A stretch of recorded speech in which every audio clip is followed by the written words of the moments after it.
All right, everyone, who is ready for a retrospective on one of the best platforming games of all time? Donkey Kong Country 2, one of the best sequels ever made, in my opinion. One of the very few Nintendo sequels I think overtakes the iconic original in several respects. This game followed immediately after Donkey Kong Country 1. And instead of just doing the same thing again, we got entirely new worlds, we got an entirely new setting, we got an entirely new character, and this game really is Diddy Kong's game, okay? Diddy's Kong Quest is the subtitle for this one. Donkey Kong himself is not playable. Instead, you get to play as Diddy and his girlfriend Dixie on a quest to rescue Donkey Kong from the evil Captain K. Rool. And right away, you immediately get the sense that the developers really wanted to make something radically different than what they did before, right? Getting rid of the title character and making him the damsel of distress in this game. It's a bit of a departure from what we're used to seeing from Nintendo games, but I think it was a really interesting direction to take this installment. For 3, I think the the idea was played out and they really should have done something a little bit different. But for 2, what we got was an absolute masterpiece, right? We got Donkey Kong Country 2. It is it's something. It is remarkable how good this game is. So good, in fact, that the only reason I don't call it the best 2D platforming game of all time is that it released alongside Yoshi's Island, which is even better than this, like significantly so. It is a flawless game in a lot of respects, and the fact that like a flawless game like this can still be overshadowed by Yoshi's Island really just goes to show you just how much on a different level Yoshi's Island actually was. It's comparing the two, I got through all of this game in about 3 hours, and at Yoshi's Island it seems about 15 to get everything. And it's a fun 3 hours, and I'll endlessly replay this game until I stop playing games entirely. But compared to Yoshi's Island, which just has like an insane amount of replay value, an insane amount of content, like some of the best mechanics I've seen in any game ever, like this game really is just more of the same in comparison. Like despite like the aesthetic differences and mild gameplay improvements, I do think this game does have some things that might be off-putting to the fans of the original. I do think that not having Donkey Kong as a playable character is kind of a weird choice that might alienate some people. I do think the darker tone might have alienated younger fans, and I think the difficulty more than anything else tends to put off people from actually finishing the game, because I knew a lot of people growing up who like played this game at some point or another and did not prefer it to the original because it was too challenging. Like this game is downright brutal in a lot of ways. It has like to complete it takes a lot of time. The stages are insane. They all have like unique gimmicks. There are no like really bad stages in this game, but they're so difficult that in a lot of ways I think a more casual platforming fan might be put off by them. Like this game really does come off like you absolutely have to master the first one before you could enjoy it. And that's kind of the way I always look at this, is that like you cannot just jump into this game without playing the first. Like nobody plays this game without playing DKC 1. And I do think that's a big reason why it's not as popular. It sold about half as much as the original DKC, and DKC 3 sold about half as much as that, and a part of that is because of like the appeal of the graphics being like new and interesting, like a new innovation in visual technology that wasn't really a thing anymore. But like another part of it is just that people just got filtered. Like people saw how hard this game is and just decided to like do something else, and it's hard to kind of blame them considering how much I struggled with this run. I beat the entire game in 3 sessions. I skipped the Creme coins. I just cheated to get them, and it still took me like a good long while, like significantly longer than the original. Like I've been playing this game I've beaten this game once already this year. I knew everything that was coming up, and yet somehow I still struggled at certain points. Sometimes I just got tired, but like the game is legitimately really, really challenging. And what's more is But if you can get past that, like if you can get past a challenge, you would find one of the best platforming games ever made, right? Like all the levels are unique and distinct. The visuals are great. It's not a rehash of the original at all, and I think it really has stood the test of time as just being like an amazing evolution of what the first game did. And this first world is honestly quite a bit worse than the first world in the first game. Generally speaking, the levels are a lot better. They're a lot more elaborate. They're a lot more complicated. There's a lot more going on, a lot more enemy types, a lot more variety in what you're doing. But like the first world is pretty basic stuff, I think. I can't imagine anyone who's played the first game would struggle with this at all. Compared to the first world of the first game, which is actually pretty solid with like lots of cool, interesting mechanics, lots of solid design, lots of cool secrets. Like this is relatively boring in comparison.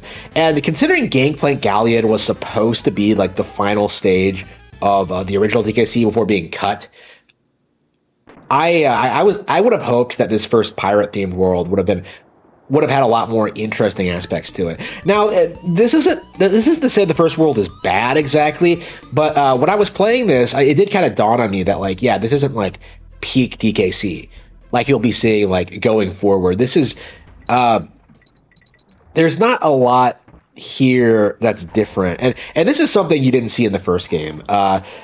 Jumping in and out of water, like in the first game, all the water stages you just start out underwater and just kind of chill down there until you get through the level. But in this one, you actually do jump in and out of the water. And to me, that is an improvement, I think. I think the water stages in this game in general are like way more interesting than the first games. Like the first games, I kind of see them as like a break from the standard platforming. But in this one, there's a lot more going on. There's a lot more like mechanics in there. There's more things to interact with, more enemy types, more interesting gimmicks a lot of times. Like there's one where you get to freeze over the water. There's one where you have to cool down the water. There's one where this one has lots of cool secrets. You can like go past the boxes at a certain point there, which I didn't do correctly, but yeah, it feels like there's a lot more going on in this stage than there were in any of the stages in the original DKC. And again, like the entire game is like that, but it's especially noticeable with underwater stages, I think. Yet every time you hit one of these switches and manage to destroy the barrel, Diddy or Dixie will like pull out a musical instrument and just jam out for a bit. It's adorable. I love them so much. I'm not a big fan of Dixie as a character, but like one of the things I really, really enjoy about this game is like the idea of like going on an adventure with your girlfriend. Yeah, Diddy and Dixie are in a relationship. I don't want to call them like the first official Nintendo couple, but they are probably the longest lasting. A lot of people were big Dixie fans back in the day. I never was. I never liked the design. But like I do like the idea of Diddy having a GS go on a Donkey Kong adventure with him rather than like being relegated to like a minor character. I am starting to warm up to Dixie, but over time. But I mean, she's one of the best characters in Tropical Freeze, for example. But I did not have a positive impression of her because, like, you know, I preferred Tiny Kong. I preferred like the Kongs in 64. Like, to me, the new characters in this game like are kind of boring. Like, of course, like Cranky returns, but you also get like his wife, Wrinkley, who is boring. Like a stereotypical like grandmother character. You have Swanky Kong, who is so irrelevant that I never even like talked to him at all. And I think that's it. Yeah, as the games went on, like 3 didn't have a lot of interesting new characters either, but 64 did. I think 64 really nailed like the concept of having multiple playable Kongs, and like a lot of them take a lot of influences from characters that were established earlier in the franchise. I think the new characters the new NPC characters here aren't all that interesting, but I really love the bosses. The bosses in this game. This is another aspect that's like clearly radically improved from the original. Like the bosses are way more elaborate. They have way more interesting designs. They look awesome. They have a lot of They have a lot of cool attacks. They take some time to beat and learn. They're an actual challenge to fight, and like it's such like a step up from what you got in the last game. Like seriously, I would say most bosses, honestly, could probably be like the final boss. Honestly, there might be a bit of a stretch, but I do think that like this is the beginning of Rareware's establishing like boss formula, like where they kind of for a good long while were putting out the best boss fights on Nintendo consoles, right? Because like Banjo-Kazooie followed this, DK64 was great, Conquer was memorable in its own way. Like they really knew how to close out an experience, and that's not like always something you can say about like Nintendo itself. Like when you look at like something like New Super Mario Bros, like it's the same thing over and over and over again. And that's the feeling they want to give you, but at the same time, like Rareware was really pushing boundaries and doing all this crazy stuff. Oh yeah, DK medals. Yeah, one of the interesting things about this game, and one of the reasons I think it's great, is that there are a lot of collectibles, right? There are like, the Creme coins, which you get in bonus rooms, and then you have like the hero coins, which are hidden through every stage in the game. And there's no real reward for getting the hero coins other than being told that like you've done everything there is to do in the game, but it is a treat to get them all. When I did it, I really found myself feeling that it was a task well worth taking, much more so than beating all the bonus rooms. Honestly, I really enjoyed the hero coins and how well they were hidden and all the things you can do it, like just collecting them. It's a lot of fun. It's I suppose it's the first major collectathon that Rareware ever did, and it works really well here. I really enjoyed it when I did it. I didn't do it in this playthrough. In this one, I focused on like just showing off all the levels and showing off the gimmicks. This might be like the first great level in the game. Is just seeing like what they do with this upward ascent with like these cannons. It's not something the original game did. Yeah, one of the things I was wondering when I was playing through this is just like, what are my favorite levels in this game? And it is very, very hard to pick out like 10 or even 20, because I would say like all of them, other than like a small handful, are like top tier like platforming stages with like interesting mechanics and features. This is a good example like of just look at this clever enemy placement. Look at these like barrels everywhere. Look at the general idea of just like ascending through this mine. It's just so much more interesting than anything we've seen up this point in the series. It's the difficulty is starting to ramp up, and it's already starting to demonstrate just like what this game is going to offer, what this game is going to throw at you. And there is a lot of stuff like that. There are so many just iconic stages in this game that just like kind of blow your mind with how creative they are and just everything they offer from a gameplay perspective. And it's a big reason why I don't like doing the bonus rooms, is that like I just want to beat all the stages. And like technically you need the Creme coins to like get to the last 5 and beat the true final boss, but like there's a way around that. And in the past couple of play sessions, I've just been doing that instead.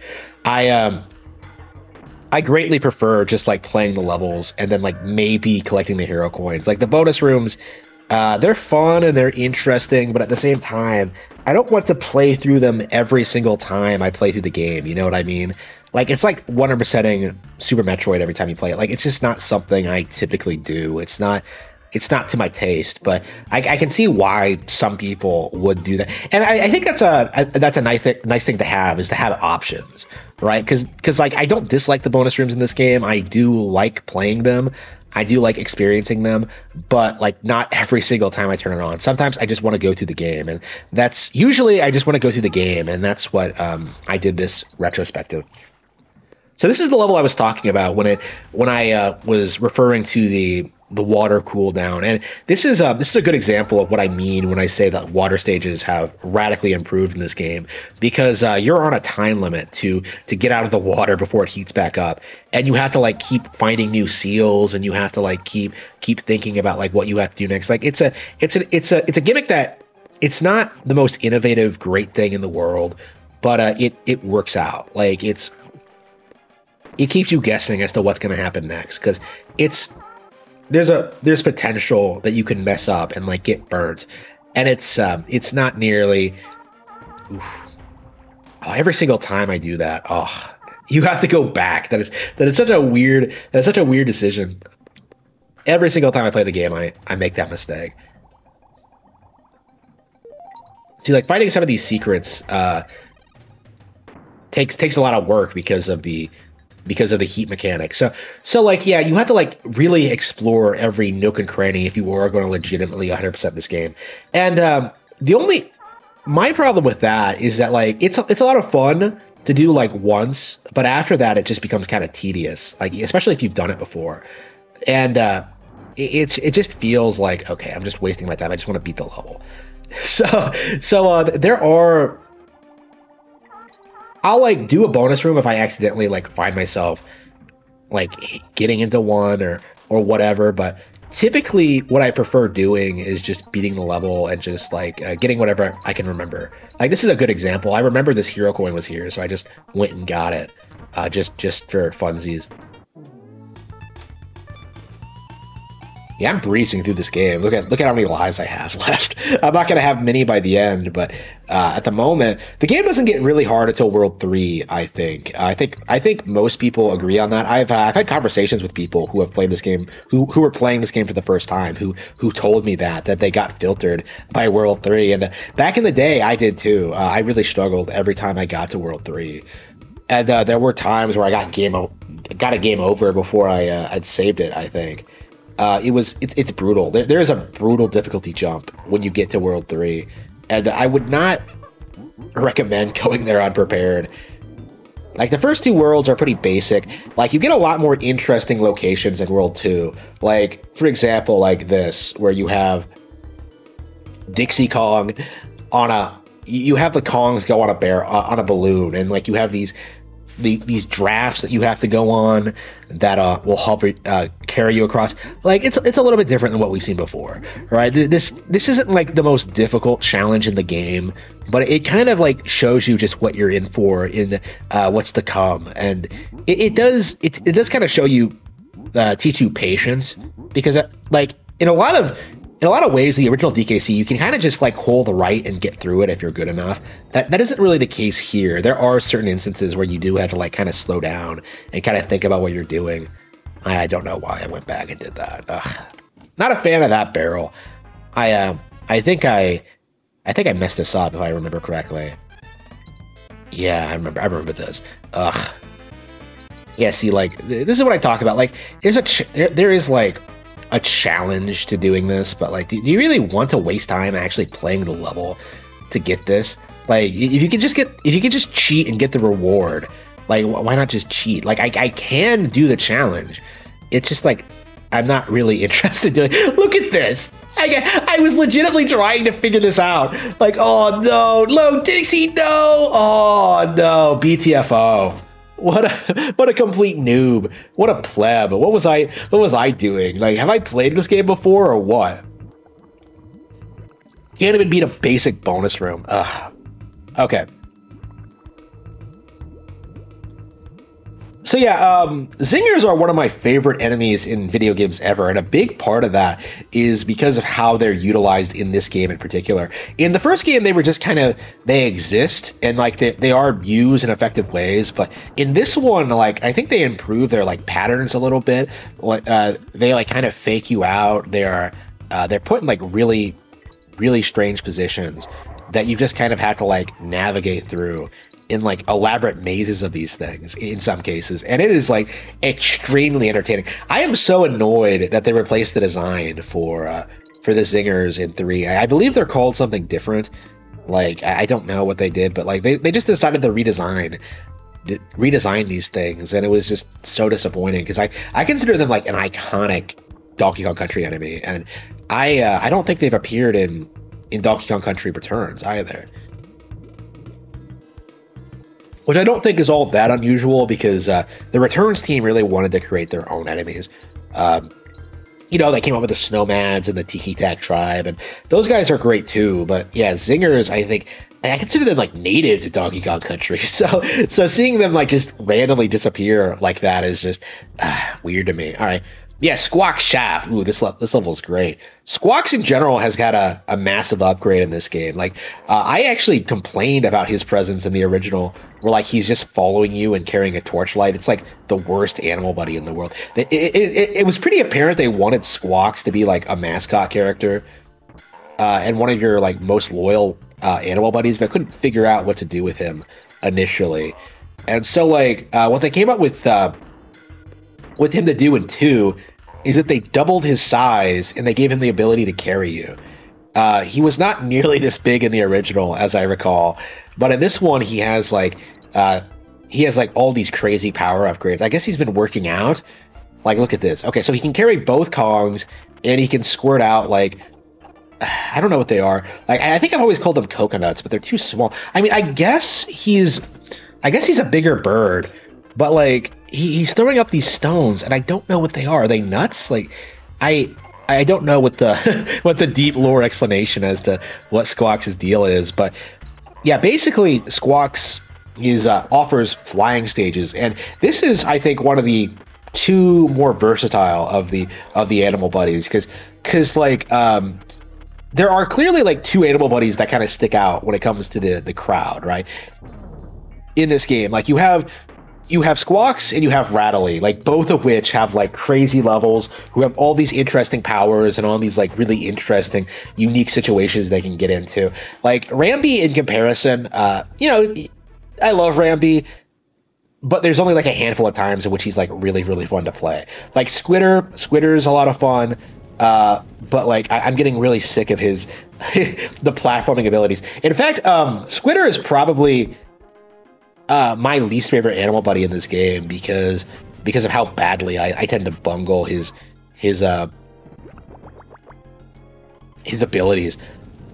Oh, okay. So this is actually like I think this is the first sign. I think this is the first boss fight that really demonstrates how good Rareware's boss design is getting, because first of all, you have this really interesting, unique design of this giant sword that's like chasing after you, and you have to like avoid the fireball shot. Like, I remember seeing this for the first time and just being like really taken aback by it. It just looks so cool. It looks so badass, and like you're going up against this thing, and then it has like a phase 2. Like, you think the thing is dead, but no, it comes back for round 2. Even today, I still lose to it.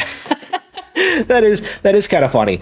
But yeah, the boss is this isn't the hardest boss in the game or anything, but it's very visually impressive. I love the design, I love the idea, I love like the gameplay loop, even though it's a little bit basic. Like, I think I've always played this boss the exact same way. Just jump across and then like get the thing as soon as possible and take it out. It's not the most difficult thing in the world, right? But oof. Boo boo doo doo doo doo doo doo doo doo. All right. Especially phase 1. I don't think I died in phase 1 ever. It's so easy. Look at that. I'm down. Okay, kind of shitting on him. Okay, here we go. Oops. All right. Yeah, I didn't like the fact that I was taken out in round 1, as I recall. So I don't know why you wouldn't just jump. Like, the level seems to want you to like jump around from hook to hook to avoid the thing, but like the best thing to do, like at any point, is just get to the other side. So I don't know why you would like try jumping backwards onto the hook where the sword is coming after you. It's just, I don't know. It just seems like they might have had like more ideas for this boss and just kind of scrapped. Oh, I've always loved that animation when he dies. Oh, look at that. It looks like a firework. It's so cool. It almost looks like a fatality with the way the bones just kind of lay around. Oh man, it's so cool. This game in general has this really cool pirate theme that just really oozes with style and like this kind of surprisingly dark atmosphere.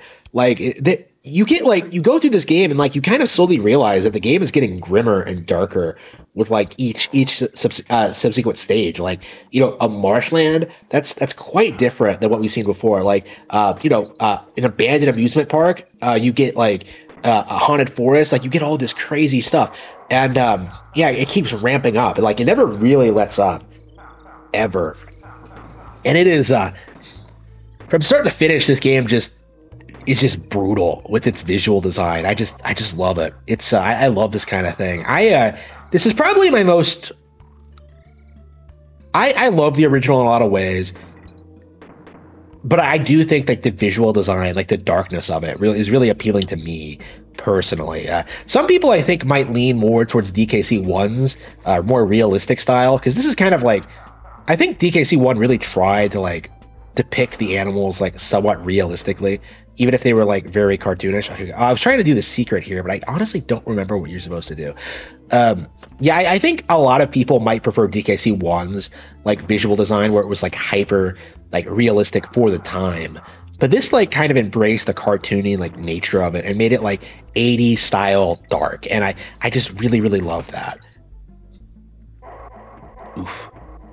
Yeah, and World 3 in general is probably, I would say the game like gets good, really, really good at this point, like really challenging, and then like doesn't really let up. Like I think there is a world like coming up that's not nearly as good as the rest of the game, and we'll talk about that shortly. But like for the most part, like after World 3, it's like a similar level of quality all the way through. It never lets up.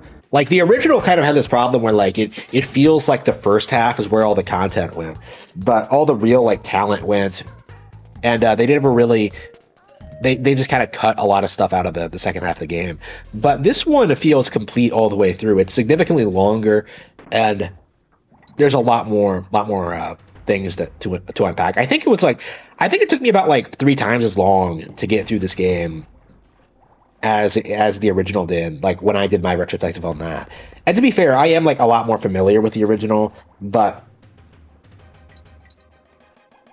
yeah, this game, I think it's like very safe to say this game takes quite a bit longer to get through because of the collectibles, because of like the sheer amount of content, and because of the difficulty. There are plenty of times here where like I was almost through the game, but I just kept getting game overs over and over and over. Well, not game overs, getting killed over and over and over again. And it's not like unusual for that to happen. There's just so many things that can kill you in this game. Yeah, this is not one of my favorite levels. Again, this kind of goes into what I was saying in DKC 1 with the blackout levels, where I thought they were like some of the weakest levels in the game. This one is better, like objectively speaking. It really tries to make the idea work and to try to make it interesting. And it's kind of remarkable how many how many different ways they've tried to make this idea work. But again, I just don't enjoy this stage. It's just like, really? I mean, they clearly like tried. They clearly learned from their mistakes, right? Like in this one, you actually have to. Unlike like a Torchlight Trouble from the original, you actually have to turn around, and so Glimmer has to like kind of follow you around. But like whenever you turn, like he kind of flashes the screen. Like, do you see that where like the screen just kind of flashes? Like, if anyone has ever gotten like schizophrenic freakouts from this game, like the epileptic freakouts that like games warn you about at the beginning when you start them up, yeah, it's probably because of this guy. I can't imagine any other character ever doing this. I said like Squitter was the worst.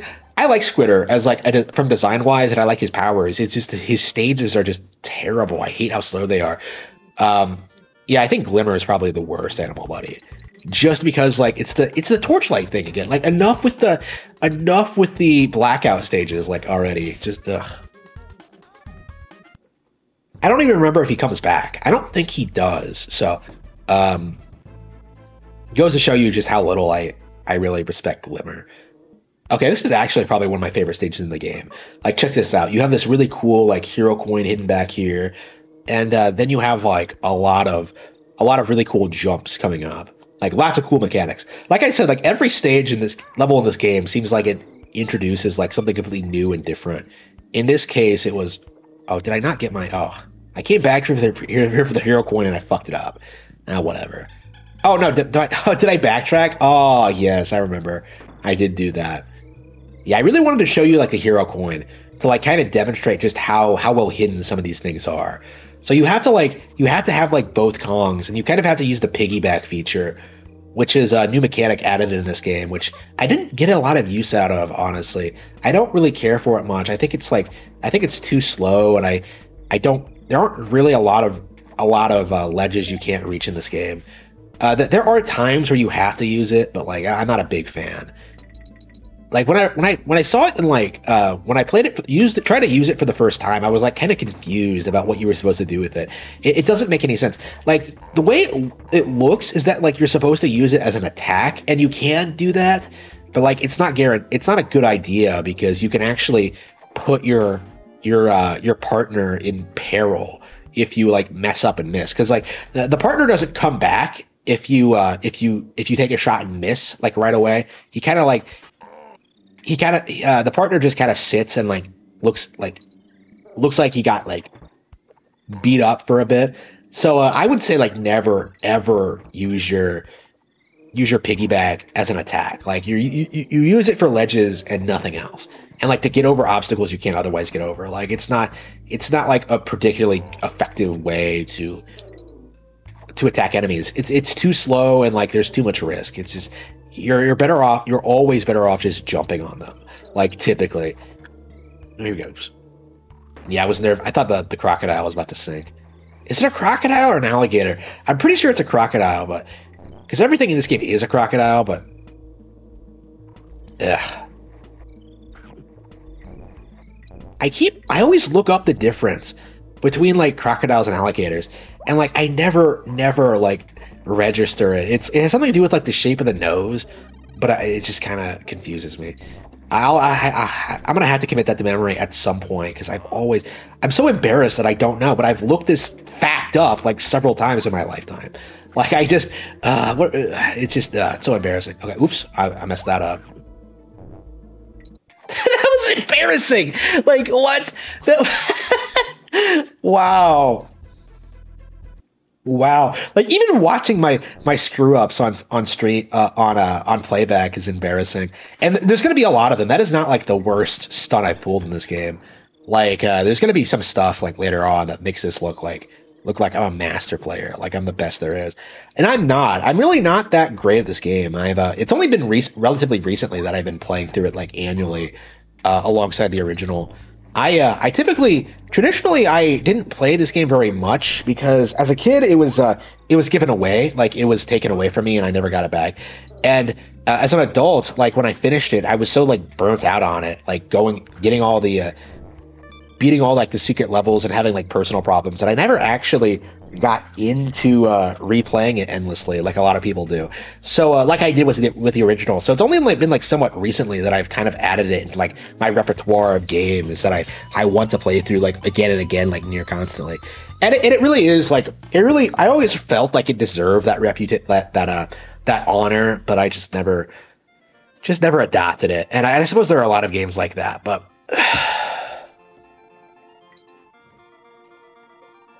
yeah, this is Rattle Battle. This is Rattly's time to shine, and this is like probably one of the best stages in the game. This really demonstrates just how much better, like how good of a character Rattly really is, because it's a stage designed around his abilities. Well, first of all, this game does something a little bit different than the first game, where like there are stages where you do get to turn into animal buddies. And that means you can take an extra hit, and that means that like stages can be designed around the animal buddies partner abilities. And in a lot of ways, this is actually a really clear method of seeing just how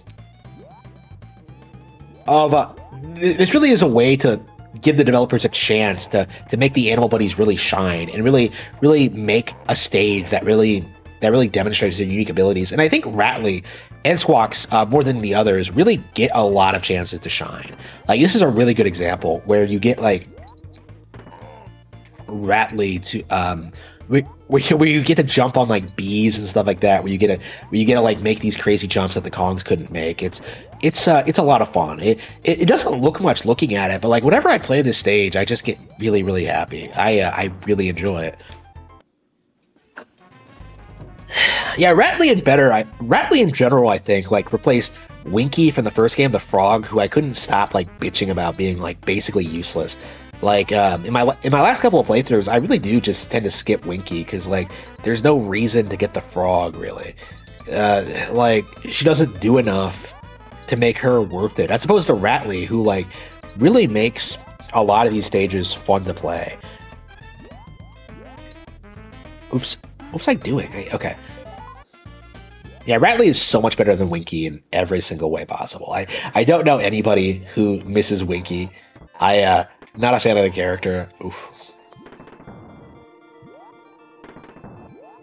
I don't know. Maybe Retro Studios will bring her back for Donkey Kong Country Returns 3 and try to make her like the antagonist or something. Nah, that's not gonna happen. They said like when Tropical Freeze came out that when they made the sequel, they wanted to focus on like making the animal buddies like more relevant, because like one of the weird problems that Returns has is that like it only has Rambi as a partner as opposed to like all the others, which is kind of a weird decision. But like the games are so good anyway, I don't think anyone really minds that much. I've never heard anyone bitch about it, but yeah, I think that's what I would want personally. I do think that's the direction they were wanting to go in. Yeah, not my favorite stage growing up. I think the rising water and like the piranha there just made me kind of nervous. I don't remember if I had a fear of piranhas. I have a fear of fish in general, so I don't really like them. But like piranhas, I don't really have a particular problem with. Like if I have a fish I don't like, it's like larger predatory fish, like catfish and stuff like that. I don't like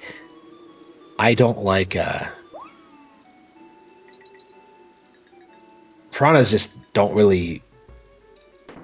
Yeah, the thing that bothers me about those kind of fish is like they eat their targets whole as opposed to like the piranha plants or whatever. I don't know. I just don't like that. It's just like ugh.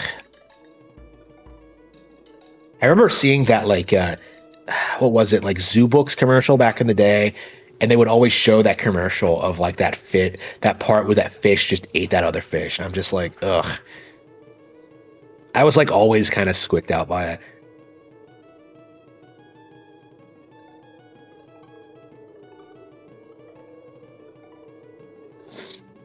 Doopity-doo, squitter. That's another thing that Yoshi's Island does better in this game too. It enabled my phobia of catfish. Okay. Oof. Okay. Oof. Boop boop boom. Boof. Yeah, so one of the things about the bonus rooms in this game is that there are a handful of them that require you to like take a cannonball and then like to a cannon, and sometimes it's not obvious where the cannonball is. So like there are like lots of really clever ways they've hidden the bonus rooms, and so like I kind of feel guilty that I don't. How did I do that? I had no idea what the deal with that was. I kind of feel guilty, honestly, that I don't play the bonus rooms all that much, because they did clearly put a lot of work into them. Ooh, I fucked that up. I got them all, but I didn't get the coin. Oh, I hate that. I feel really guilty about having to playing the game and just not doing all the bonus rooms, because the developers clearly put a lot of time and thought into them. But personally, I didn't get the DK code with it. Personally, I just don't like playing them every time I play the game. It's just okay. It's just disappointing. Okay, this is Bramble Blast. This is the introduction to the iconic Sticker Brush Symphony, which a lot of fans consider the best song in the series, which I never really understood. I like the song just fine. It's not my favorite or anything, but like everyone I've ever met like loves this song and considers it like one of the iconic video game tunes. Personally, I prefer like a lot of the DKC 1 soundtracks, I think. I've always seen that as the iconic like soundtrack in the series. There are good tracks in DKC 2, a lot of good ones actually, and this is one of them. But like I don't know, this is the best track, really. I don't really see it. I think like from a relaxing standpoint, I think even Aquatic Ambience is better, and I think that one is a little bit just.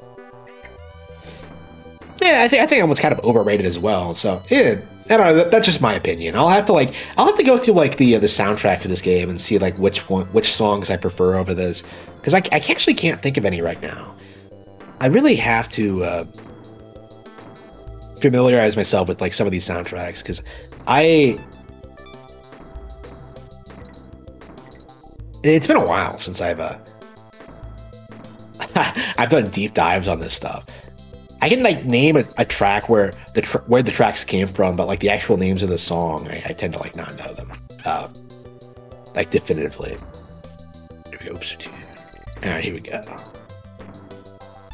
So yeah, this is yeah, the Bramble Blast stages are like fan favorites because of the unique usage of the barrel cannons. Personally, I prefer like the really tight, like press the button at the right time stages. Like in general, I think like these stages don't really appeal to me. I think like they're really popular for a good reason, but like for me personally, I prefer like the more action oriented stages. Like this to me, like getting lost in the Bramble Maze, I don't find that fun. Like every time I play this stage, I'm just like, what am I doing? I'm just embarrassing myself. But it's a good stage, it really is. But oops. Yeah, it's not my favorite, like by a long shot. Like I think I like Barrel Cannon Canyon more than this. I think I like several of the Returns barrel stages. Like in general, I think like Donkey Kong Country Returns has like way better barrel sections than anything in the series, and people just don't like talking about that. All right. I don't know. I feel like a lot of fans of Rareware's games don't really pay all that much attention to Returns, which is such a big shame because Returns was such a great reboot for the franchise. You know, a new developer, a new studio, like a complete change of direction in a lot of ways, while still harkening back to its roots. It was such a well-made game, and because Tropical Freeze came out in Wii U, I think like it might be a while before we get another one, honestly. And we'll have to see if it never gets made, or if they have to put something else together, or what they're doing. I don't know what Retro is doing in general, honestly. They haven't put out anything since Tropical Freeze came out in 2014. It's been like 8 years. It'll be 9 years here soon. I just don't understand why the studio seems to be struggling putting out like anything. It's gotten to the point where like nobody's even talking about them right now. And like back 10 years ago, they were like one of the biggest names in gaming. I mean, Metroid Prime, I think, is like one of the best games ever made. So that reminds me, I really need to go back and play Metroid Prime 1 and 2. I started a playthrough of both, and I never finished them. I don't know what it is. Okay, but anyway, this is about DKC2. But yeah, this is the most annoying boss I've ever seen in my life. I don't know what it is. Like, I think it's his weird movement patterns and stuff like that. I never remember how to beat this guy. Like every time I play this game, I do this, like I go through the same process of like having to figure out like, wait, when is the barrel spawn? When am I supposed to hit him? It doesn't make any sense. It's embarrassing. Like I'm sure like people are watching this laughing at me, but like I really do like this is one of those things where I'm just terrible at. Like there are certain aspects of this game that I'm just not very good at. Like the Squitter stages and this I think are like the two really obvious ones you can notice throughout the playthrough where I'm just like not good at them. And I don't know. I suppose like with practice I could get to the point where I'm good enough at them to like breeze through them like I do with everything else. But I don't know. I just don't. I hate these stages so much. I never replay them unless I absolutely have to. So I think I might be getting to the point where I can just like beat these. Oh, holy shit, that was embarrassing. I'm getting to the point where I think I can beat these guys easily, but like yeah, it's gonna be like one or two more playthroughs before I like remember it. I got through like the Squawk section in Animal Antics pretty quickly. Like I think I struggled more with the Squitter section if I recall, but I was really messing up the Squitter section at first. That was embarrassing. Yeah, Animal Antics is so. I spent more time on Animal Antics than I think I did any single than all four of the other bonus stages combined. Right? Like Animal Antics is just brutal, and only because of the Squawk section. Here we go. There we go. Okay, so we finally figured it out. I think phase 2 is a bit easier. Yeah, I died a couple of times, but I don't think I like got destroyed like I used to back in the day. This guy, I think if you get the timing wrong, he'll yeah, he'll do that thing where he'll just hit the barrel and just destroy it. I hate that. That never made sense to me. You can't just run it into him. You have to like throw it at a specific angle and time. It's just again, it's just like a needlessly confusing fight. My least favorite fight in the game for sure. And by the way, this guy has the same design as like the clubbos that guard the kiosks. So for some reason, like you have to pay those guys to enter the Lost World, but like this guy, you can just beat the shit out of him. So I don't know if like he's a bitch or what, but I never understood that. Like you have to pay the fines to go to the Lost World. Why? Why can't I just fight the guy and let myself in? Like the game gives you the option, but like if you try, you get your ass kicked. Like you can't do anything. It's like, just let me fight him. Okay.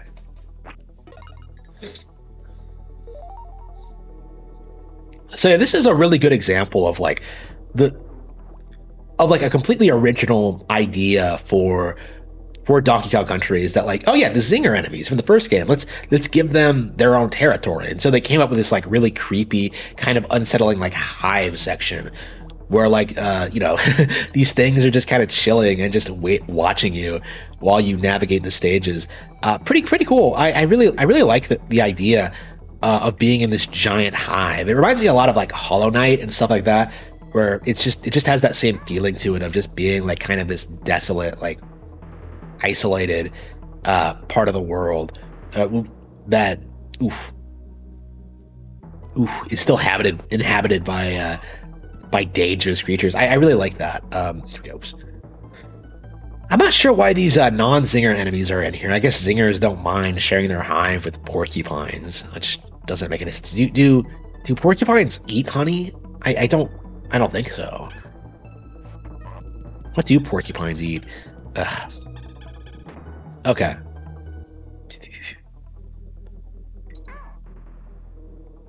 Yeah, the porcupine enemies are like some of the most annoying things I've encountered in this playthrough.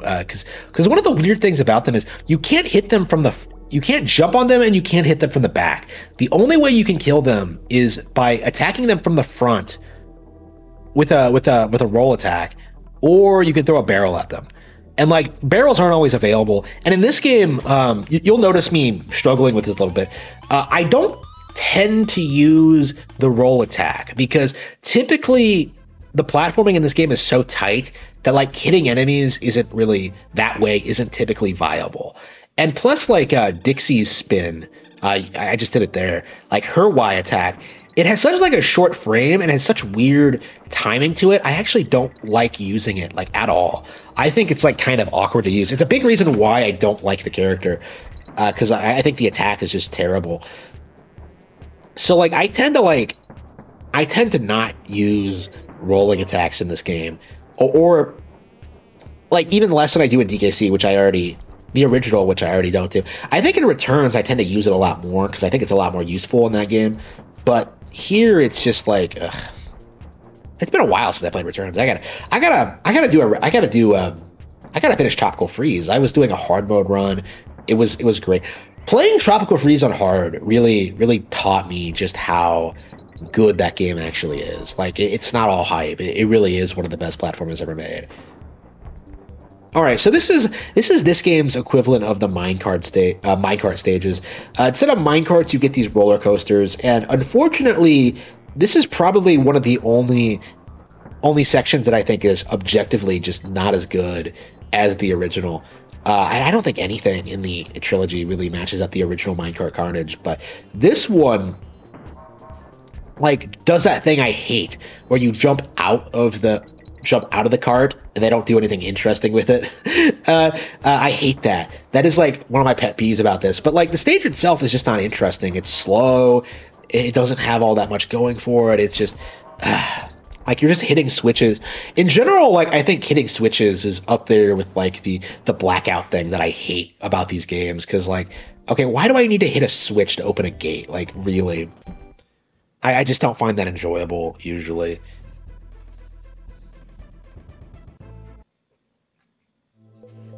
Okay, so I think this Bramble stage is a lot better than the first one. if I recall correctly. Sometimes it's hard to, it's hard to say exactly, but this stage has a lot more platforming. It's a lot a lot more interesting locales, and it really takes advantage of the fact that like you're in a bramble brush. And is that how you say it? Bramble brush?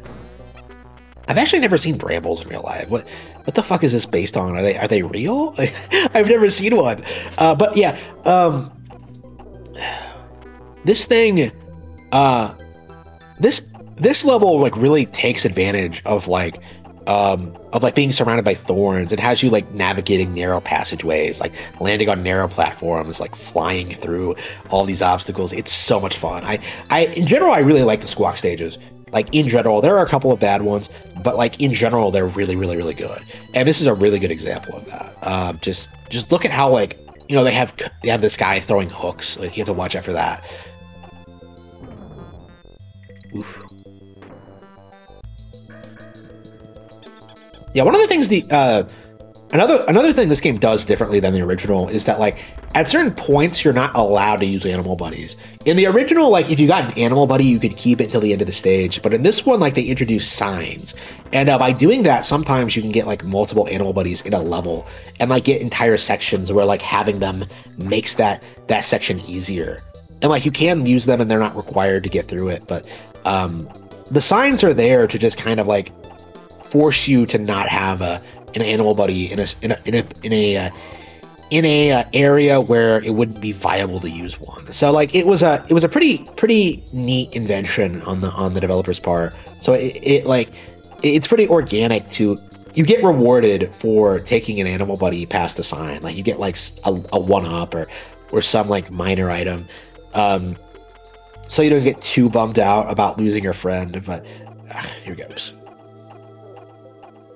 Yeah, one of the cool things about Squawks is that like you can actually feel the difference in weight between the Kongs depending on like how many of them he's carrying. So if you have two, I think he flaps a little bit quicker. If you have one, he flaps a little bit quicker, and he's easier to move around, but you have the issue of like navigating the brush. It's pretty cool. They put a lot of work into like the physics. It feels very natural.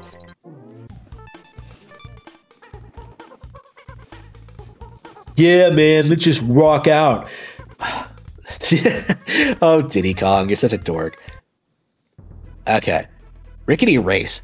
Okay, I just talked shit about the minecart stages in this game, but I think this is probably one of the better ones. Actually, I think this is one of two. I think both minecart stages are in this.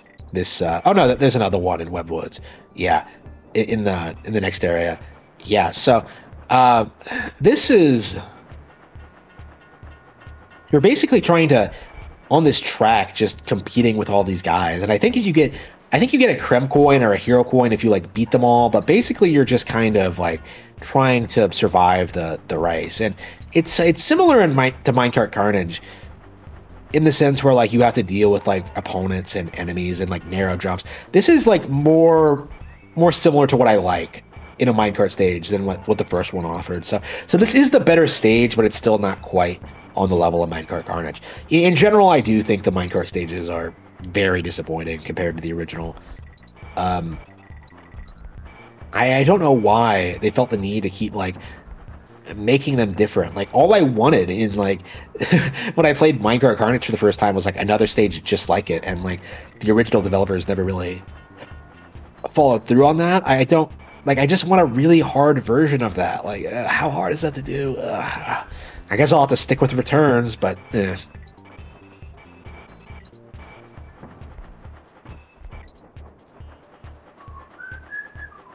Yeah, so you got in fourth place. So I was wondering, like, you don't have to win the race to beat the level. So like you basically just get rewarded if you do win. So whatever.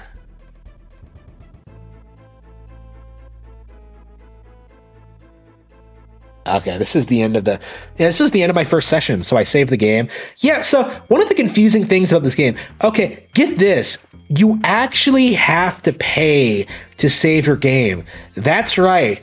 Like, you typically get like one free go at this, but like after that, look at this, 2 coins. This bitch wants you to pay 2 coins to to save your game. Like, what the fuck? That is like the most. That is the most. That is like the most. That is like the most money grubbing thing I think I've ever heard in my life. Like that is like the shadiest fucking thing. How many games have you ever played where like a character tells you, oh, by the way, you have to pay like $2, like 2 coins, and like the coins aren't easy either. They don't respawn when you boot the game back up again. So like you have to like always collect new coins every time you like play the game, and it's just it's so frustrating. Typically, it's not too big of a deal as an adult when like you know how to play the game and like know what the deal is. Like if you see it coming and like plan accordingly, like I said, like you get the first save free. So like as long as you don't like overdo it with saving and like get through the game at a reasonable pace, it's not too big of an issue. But like there are times where like you can get fucked over by it. It's like, imagine having like 0 lives, you've made like a ton of progress, you don't want to lose, but like you're stuck in this really difficult level, but like you can go back and save, but you just need like 2 coins, but you can't go through these difficult levels again. Like you just can't. So like you have to like just kind of grind your way through them and like try to find the coins and try to figure it out. It's ridiculous. I don't know what they were thinking with that. It's such a weird decision on their part to like lock saving your game behind a paywall. And again, it's not real money, but at the same time, like the principle is still there. Like, why am I giving you money for something that should be free? Oh man, I have not talked about those enemies yet. The Cat of Nine Tails. I definitely have to whenever I get into a situation where I see a lot of them, because there's a bit coming up where they do appear. And they have like shown their faces already in this playthrough. I find them an interesting enemy because they look like a parody of Sonic with like the blue hedgehog design. Like they look terrible. And I kind of like that about them. Like it's Rareware dabbing on like the inferior video game mascot, but all right. I gotta stop saying dabbing. I don't know what I'm doing. Like dabbing is like that's like so 2017. I don't know what I'm doing. Like I didn't say dab when like it was a relevant thing. I don't know why I picked that up, but okay.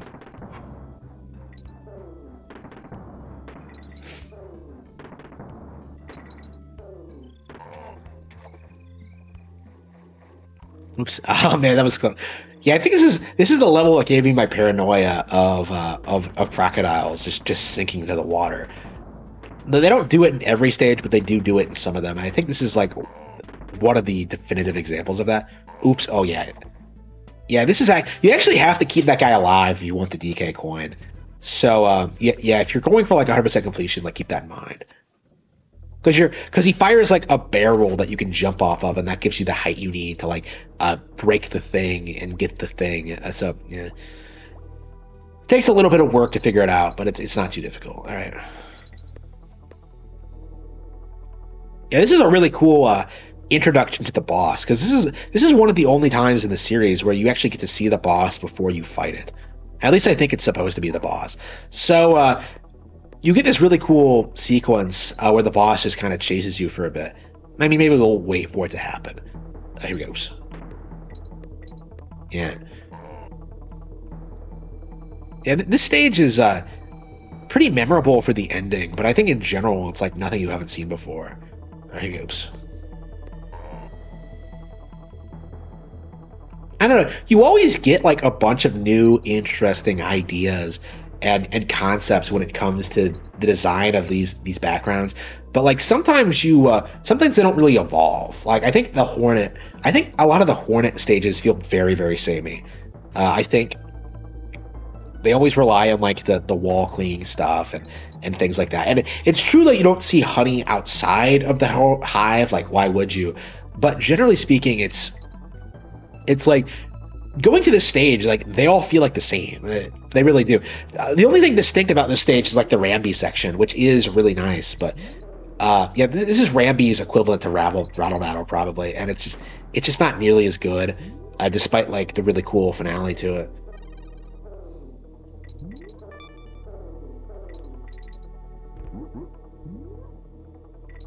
Yep, yeah. So the giant bee is just there waiting for you, and I knew it was coming, so I just took it off before you could even get a good look at it. I'm sorry, but basically, yeah, the giant bee is after you, and you just kind of have to navigate this nest to get away from it. It's not too difficult, honestly.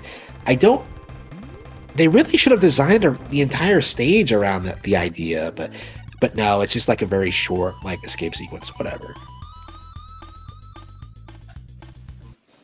You know, not my favorite stage by any stretch of the imagination. Okay, but this boss fight more than makes up for it. This is a really good example of just how good the boss fights in this game actually is. Like, this turns into a shmup section. This is basically the same boss that you fought in DKC that you had to, like, hit with the barrel, but this time you have to play as Squawks, and you have to, like, fight it in a giant arena. Like, this is crazy. Actually, no. The boss in the original was called Queen Bee, and this one is called King Zing. So apparently there's a king and Queen Bee, which isn't, from what I understand, what I know of bees, that isn't a thing that happens in nature.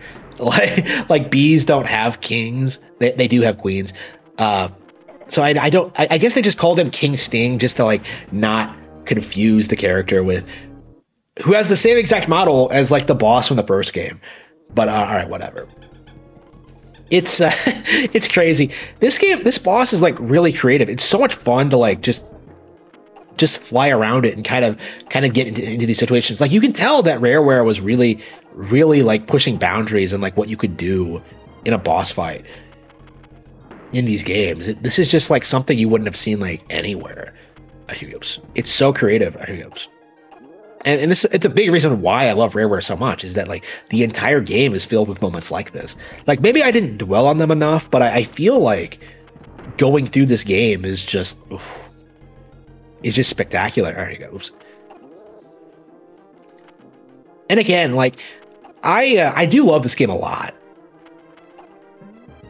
So like I've been talking about the game for an hour now, and I'm kind of curious just whether I've made it abundantly clear why I love the game so much, because there's always so much to talk about, and I feel like there's just subjects I don't talk of that I just mention enough or talk up enough or just kind of ignore or downplay.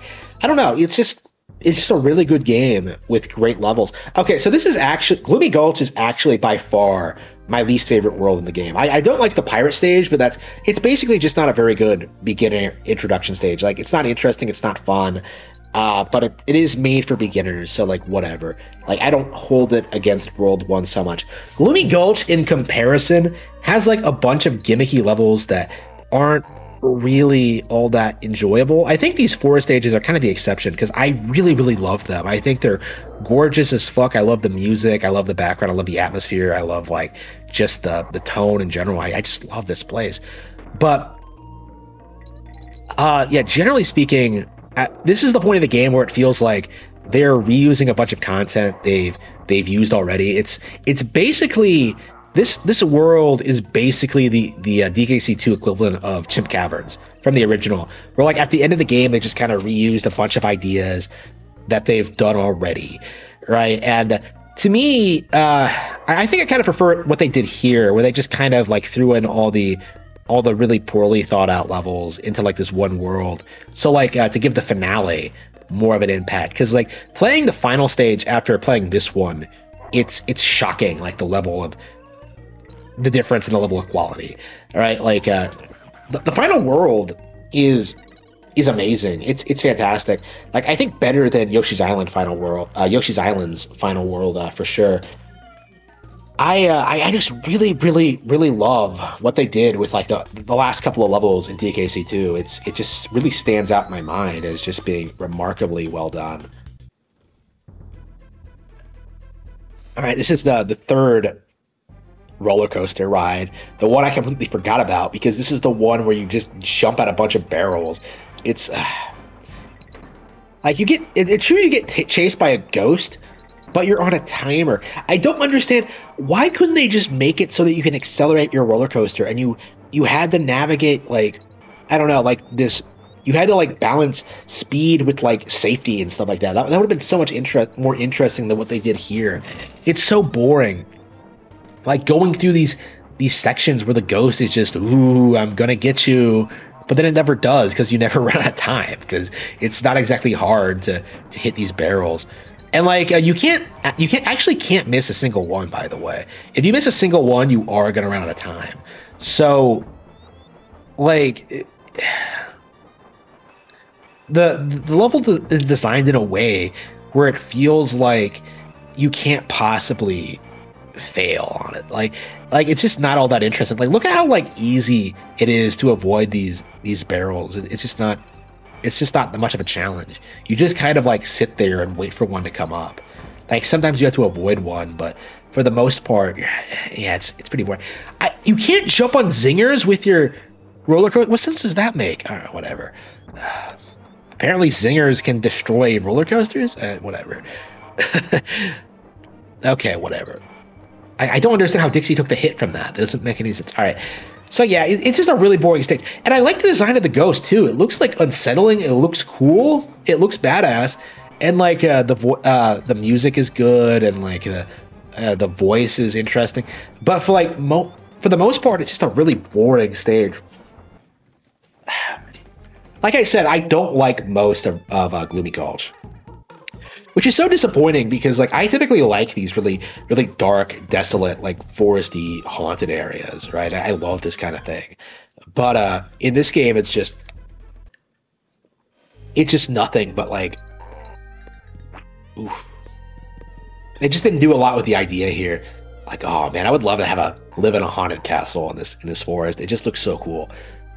The forest does look good. I really love the background and like the general design and the feel and the music, but like just the stages themselves are just typically not that great. I think the next stage might be an exception. Like this stage and like the next stage are actually really good, but the one after that is just terrible. Oops. So yeah, this is where they introduced the wind mechanic, which is going to come back in a big way, in like the most embarrassing way possible. You're going to see a lot of this wind effect later on in a certain section. Oh, I was so pissed when that happened. Like, what the fuck?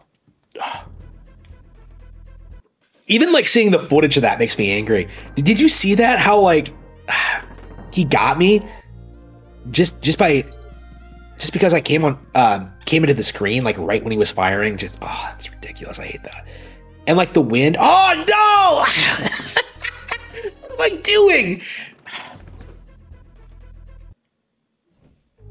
Like I said, like there are lots and lots of embarrassing deaths in this playthrough. Like lots of them. Here we go. I don't know. We haven't seen too many so far. I think like the first part of the game I'm pretty good at. But like I think by the final world, that's when I start struggling. Here goes.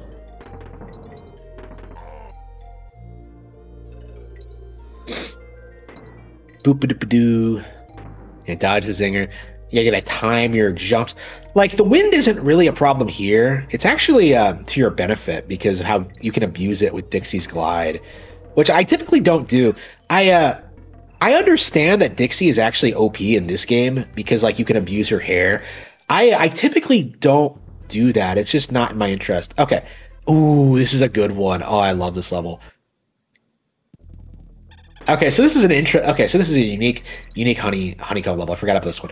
Okay, so what this is so apparently this is Squawks' disabled cousin. I don't know what his name is. I think you learn it later. He can't fly. He can't flap his wings. He can't shoot out nuts. But for some reason, like Squawks isn't here. He's on like vacation or something. So you have to deal with this discolored like variant of him. So basically, you have to just drop down this bottomless chasm, and it's really fun. Again, it probably doesn't look like much, but this is a really good example of how Rare was really able to take like Squawks and do lots of different things with him. Like, oh yeah, we're just gonna create a variant of Squawks that just has none of his powers, and just like It causes you to like fall down slowly, and it works. Like they really do make something like a little bit interesting here with with avoiding the zingers and just going down this chute. It's a lot of fun.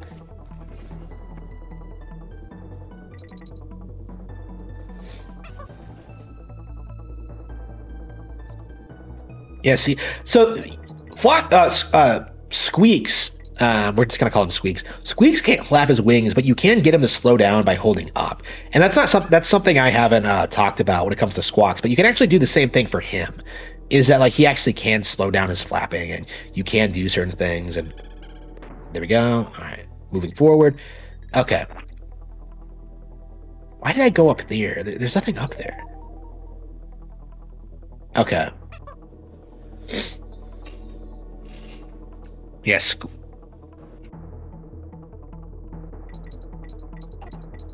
Oh no, we gotta jump from bird to bird. In theory, I wonder if it's possible to just avoid the bird and just fall naturally. It feels like you could almost do this entire section just with Dixie Kong, but I don't know. Generally speaking, the game forces you to use the parrot, but all right, here we go. Here's the end of the level. There we go. Another great level finished. All right, what's next? Oof. This is this is by far my least favorite level in the game. Oof. Like I actually have a lot of stories about this one. This is actually the level I was working on when I lost the game. When I lost my copy of the game years and years and years ago. So I actually never beat DKC2 as a kid because I got filtered by this level so hard. And even as an adult, I really despise it. This is by far, I think, the worst level in the game. I hate the way it's structured. I hate the way it's layered. I hate how long it is. Like, I hate the difficulty. I just, every time I play this level, I just despise it more and more. It really is that bad. And a big part of that is because of Squitter. I think this level emphasizes everything I hate about this character. Now, Squitter is like fun to use in small doses. It's why I don't like complain about the character, because like unlike someone like Winky, Squitter is actually fun to use, and there are lots of cool moments with him. But like, yeah, in this course where you're jumping over like endless chasms, like near constantly, the weaknesses of the character start like really getting on your nerves. Specifically, I think the tendency for the platforms to suddenly disappear for no reason. You're going to see like several times while we're going through this that for inexplicable reasons, sometimes the platforms disappear way more quickly than they should. Like, I would say, like, generally, they should be staying there for at least, like, 30 seconds, right? But, like, you can see a lot of times, like, I fire off a shot, and then almost immediately, like, the platform I'm on starts to, like, fold up. And, like, that should be part of the part of the challenge, really, but it seems like it's inconsistent. It makes no sense how quickly these things just fold up and become useless. It's ridiculous. It's absurd. I hate it. And the level itself like has so many chasms. You're going to be using these platforms a lot, and because there's so many of them, you just end up in countless situations where you could hypothetically get messed up. Look at that. That is unacceptable. That is exactly what I'm talking about. That is the stupidest thing in the world. Even like seeing footage of it is like infuriating. I think like the two sections I struggled with the most in this playthrough were like typically Squitter sections, like the one in Animal Antics and this one. And the one in Animal Antics isn't as bad as this. It's actually significantly easier, but for some reason I completely forgot. I was getting tired and I just kept like making obvious mistakes, but like genuine mistakes. In this one, like the way the level's designed, you're always in these positions where you're at risk from the weaknesses of the character. It's so obnoxious. It's so unbelievable, and I just hate this stage. I hate it. Oh.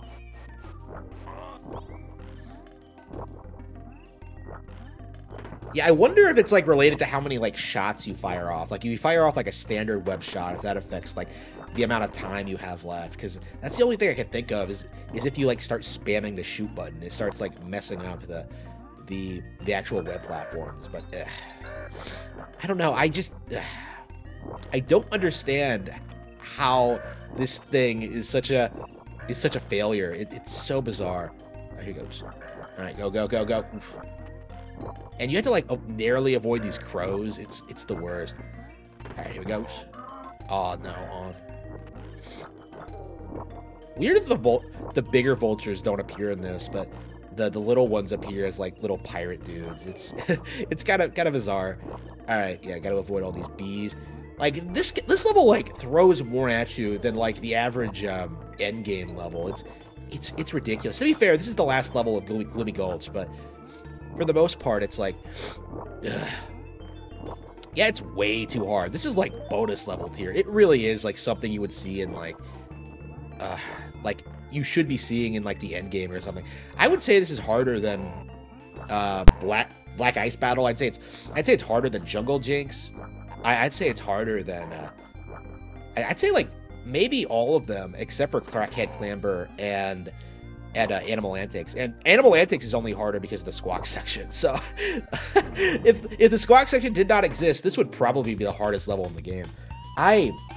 And not for a good reason. It's not a well-designed level. It's just obnoxious. Okay. Yeah, the world itself kind of sucks, but thankfully we have like a pretty good payoff. We actually have a really good boss fight in this stage. One that I have heard people say this is one of their favorite Nintendo bosses of all time, Creepy Crow, which is a nice callback to the original boss, to the first boss in the game. This time he's a ghost. So this seems to imply that you killed this guy, and he's coming back from the grave for revenge. Which is pretty awesome, actually. I like the fact that he sends like little ghosts after you. It's such a cool idea, and like the first boss isn't. This is so much better than what they did in the original game, where they just had the beaver again, but they just had it like jump higher or something. I don't remember. It's like they had recolors in the original, but they weren't like as creative as this. This has like a really cool level design where you're climbing up a pirate ship. He has like all new attacks. Like you have to deal with like the ghosts. You have to like learn, like figure out how to get barrels. Like basically you have to kill like the live one and you get a barrel and you can use it. Like it takes a little bit of practice to do. It's a fun fight. It's how you should design a recolored boss, right? Because it doesn't feel all that similar to the first one at all. Like you end up appreciating how they were able to reuse a design like this, rather than like think of it as cheap or like lazy. This was actually a really good decision. I really like the idea. It's a fun like creative concept. All right, beat the boss. None of the boss death animations are as good as like as the one with Cleaver. I don't know why that one is like so over the top, like amazing, but all right, so we're in the end game. Well, not really the end game. I feel like most players kind of see like the Lost World as the end game. I'm not sure I agree with that. Like playing the Lost World this time, like this playthrough, I'm getting to the point where it's getting kind of easy. I really only struggled with Animal Antics, to be completely honest with you. You're gonna see in the footage that I kind of blew through like most of it, but I thought that like the Last World was great. I think in general, like the Last World in this game, like has a lot of challenge. It has a lot of cool, interesting mechanics. Some cool new settings. Like the castle stages are gorgeous. I just love them. Like Castle Crush, I had so much fun. This is just another basic underwater level, but even this, I think, kind of distinguishes itself by just being in an ice area and just being like somewhat different than what we've seen before. It's just a really well made, like fun Unguard stage. I really appreciate that.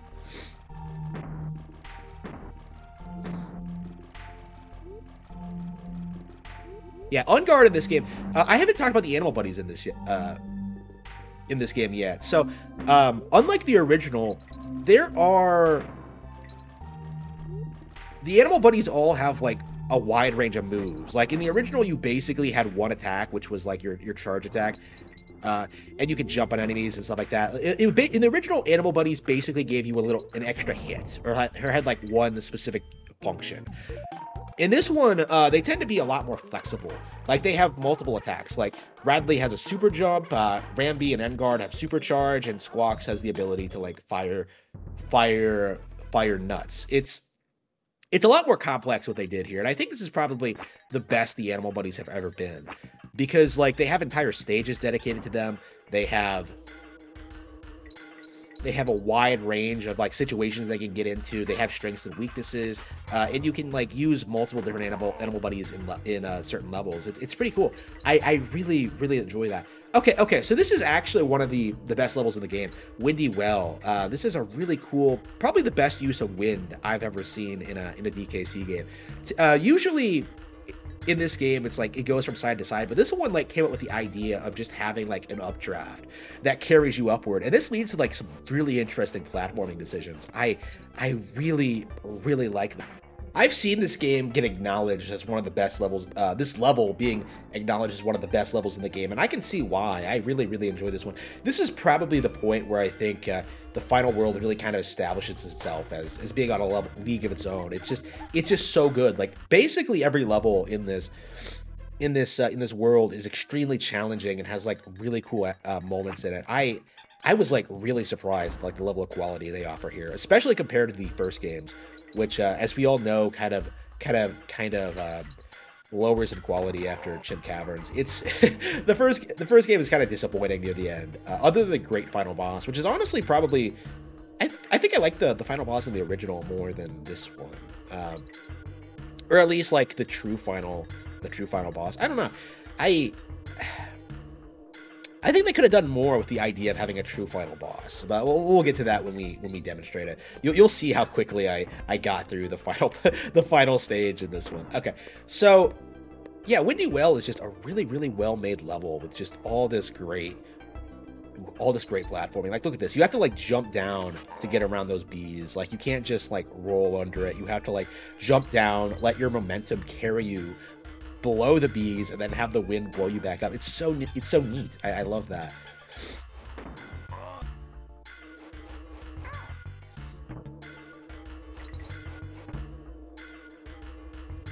Yeah, and see, like this leads, like there's lots of unique, interesting aspects of zingers this level. Use of zingers in this level, like this bit where you have to float your way through this barrier of them, and like the wind can give out at any time, so you gotta watch out for that. You gotta watch for your wow, I really terrible at avoiding that specific cutlass. Okay.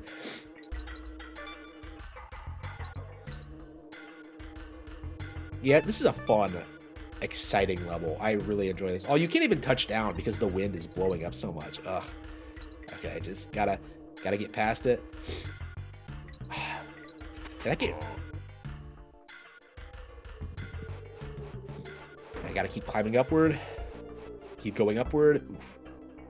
Yeah, a lot of these levels go on for a really long time, and this is a really good thing for the final world, because it really makes you like wonder just what is coming up next. Like there are a lot of stages where I struggled for a long period of time just because like the sheer length of some of these stages. Like I don't want to say they're longer than all the stages in the series, because I think like in general Donkey Kong Country Returns levels are way longer than anything in the original trilogy, but I think they might be. Well, I'll have to like look into that, but yeah, for a long time I was kind of debating whether or not like Tropical Freeze was better in this game, and it's only been somewhat recently, after my most recent playthrough of Donkey Kong Country Tropical Freeze on hard mode, that I kind of did decide that yeah, Tropical Freeze is way better than this. And it's mostly just because like it's a well-made, modernized game, you know, like it actually takes advantage of the new technology. Like it has like multiple checkpoints, it has like crazy lengthy levels, it has like a wide variety of like level themes. Like every stage is completely unique. It's incredible what Retro did with DKC, Donkey Kong Country Returns 1 and 2, the original and Tropical Freeze. And I think like that really should be more common in this industry. Like I can't think of a lot of games that are objectively better than their like iconic originals, right? Like A Link to the Past, right? Like who do you know who seriously says that like any of the sequels are better? Like most people will tell you A Link to the Past is like one of the best games ever made. Like I know people who love A Link to the Past who have never really played a lot of other Zelda games, and it's not hard to see why. A Link to the Past is so definitive and it's so iconic. It's been hard to top. And at the same time, though, like the new Zelda games do a lot of things right and really do innovate and really do a lot of things that make the games interesting. Like, it's really difficult to criticize someone for preferring a classic, iconic game that they played and loved to completion a long time ago than, like, something new. You know what I mean? Like, it's been difficult to get people to realize that, like, yeah, Returns exists, Tropical Freeze exists, and I myself took a very long time to decide for myself that Tropical Freeze was better than this, and I'll have to talk about that at a later date, but yeah, it's rough, like acknowledging that things you loved as a kid might not be as good as some things you've experienced later in life. And to be fair, though, there are still a lot of things I prefer about the Rareware games. I do think I like the sprite work a lot better, the visual style, maybe the enemies. I do like the moody atmosphere. I don't think Tropical Freeze ever really recaptured that. And of course, you have like the animal buddies I've talked about. Like you can like both, obviously, but it's like most people, it feels like, don't appreciate just how good Returns actually is, honestly. I really do get that impression that people just kind of slept on Returns, like when it came out, and now that it's honestly a retro game, it's just like I prefer Returns to Donkey Kong Country 3 for sure, but whatever. So yeah, this is Castle Crush, another iconic level. This is a very lengthy, engaging, difficult level that had me really struggling, to be completely bluntly honest with you. I died a lot here. It was kind of embarrassing.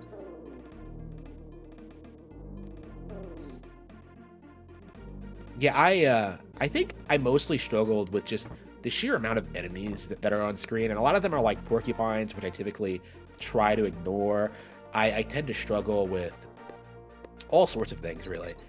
And this isn't that hard of a level. I think I was mostly just kind of worn out from just recording as much footage as possible. Like normally, this is actually the quickest I've ever beaten the game. Like when it comes to like my real life time, I beat it in like 3 sittings in like a couple of weeks. I am getting to the point where I can get through the game relatively quickly, but oh, check this out. Check this out. Oh no, is this where I Oh no! Oh no! I was so angry when that happened. Oh yeah. So this kind of goes into what I was saying about the issue when it comes to Dixie's ponytail spin. Like the reason I don't use it is that it's so awkward and has such weird animations. Like it's really difficult for me to get the timing 100% of the time. So I typically just choose not to use it. But that was like a situation in which I 100% had to do it, and I knew it was gonna fuck it up. I knew it was gonna happen, but like I tried it anyway. And I just like, if I recall correctly, how that happened was that I did not press forward on the control pad. Like I just kind of like stood there and pressed Y. I was trying not to get too far away from the hole that I needed to get into, but because I'm Harmon Smith and I'm terrible at video games, I completely messed it up. Yeah, my goal with these retrospectives, it wasn't just to show off like every aspect of the game. One of the things I wanted to do, like different than I think other Let's Players or other reviewers, is that I really wanted to show like my successes and failures. Like I really wanted to emphasize like what I tend to struggle with and how I tend to like play these games in a vacuum, right? Like I just hit record and I played the games, and the only time I cut the footage is when I saved the game and turned it off and like went and did something else. Like for the most part, this is like a single playthrough. This is what a single playthrough looks like of Donkey Kong Country 2. This is everything that happens in the 3-hour run. Ooh.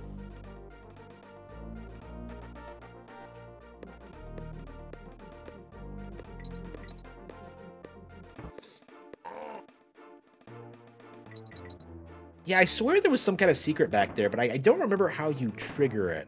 I think that's how you get the hero. Oh, again? Yeah, that porcupine is really out to get me. Holy fucking shit. And it looked like I got him that time. Like, I cartwheeled into him, right? Like, I don't... I don't understand how that happened. Yeah, a trend you'll notice if you really pay attention during this footage is that, like, whenever I tend to mess something up, I tend to get, like... I tend to, like... to struggle beating it later on. I don't know what it is. Like, for Castle Crush and I think Animal Antics, I really spent a lot longer on those levels than I really should have. Because I went into Animal Antics, like, expecting to, like, just get right through it. And that is true. But at the same time, yeah, I died a lot more than I should have. Like, I died a lot more than I should have here. I think I struggled with Chain Link Chamber as well. Which I don't think these levels are nearly as hard as I'm making them look. Again, like I said, I was tired when I recorded this, but yeah, but this is a really good level. I really do enjoy it a lot. But it's just so long.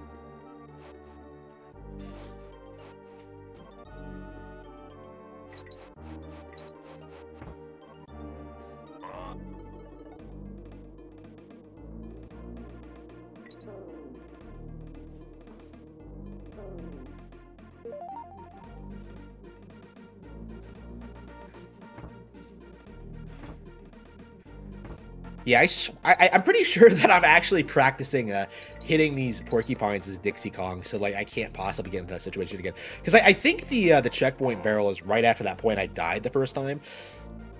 So I think in theory, if I had like gotten past it the first time, I wouldn't have struggled getting past it like all these other times.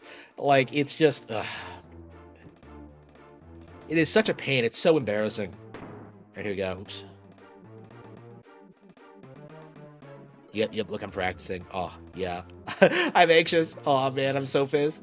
Oh, no, am I gonna win? Am I gonna win? Yep, got it. Yes, I got him. Ooh. Well, it's weird, like, looking back at this footage and then, like, recalling exactly how I felt in that moment. Because that is kind of happening in this playthrough where I'm just like, oh, wait, I did do this. I was so agitated. Like, I died against that one guy so many times. Like, did you notice how, like, it's the same one that, like, hits the opposite wall and then comes back? Like, it's so ridiculous. Okay. Like, it falls off the ledge and then, like, walks up the ramp.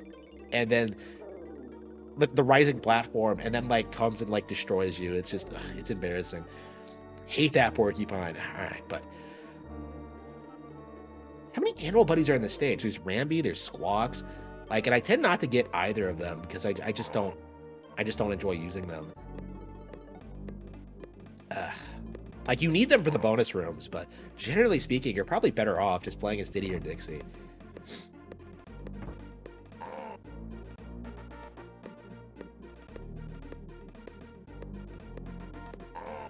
Like, it's just a waste of time to get either of them because, like, both of them in this stage, like, you don't get to have them very long. They're basically just there to, like, enter the bonus room. It's like, it's the level's gimmick where you get the animal buddy and then you have to, like, find out, like, what secret you can uncover using it. And, like, it doesn't help you with the actual level at all. Like, you can't, like, use Squawks and find at the end because of the sign.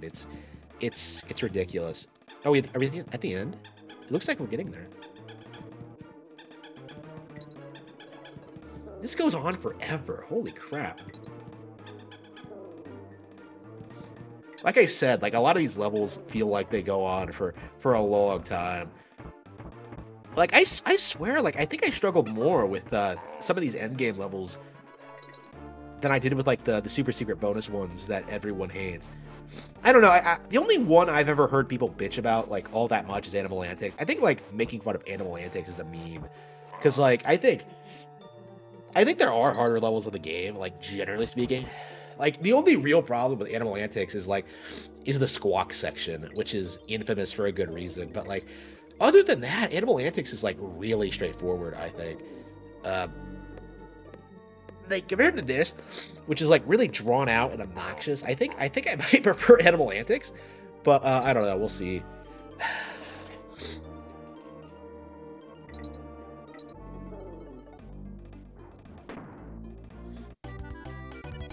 Yeah, I was so anxious to get near there. I didn't even try to hit the platforms. Okay, yeah, Clapper's Cavern.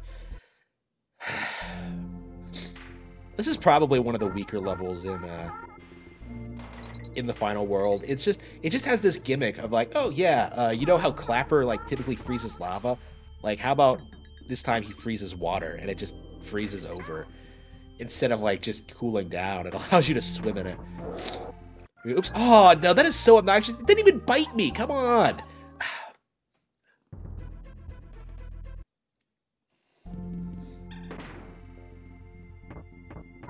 Yeah, this has that like feel of like a level idea that they had a lot of ideas for, but then never really did anything with. I just don't really remember anything about this level. Like every time I play it, it just kind of like, oh yeah, it exists.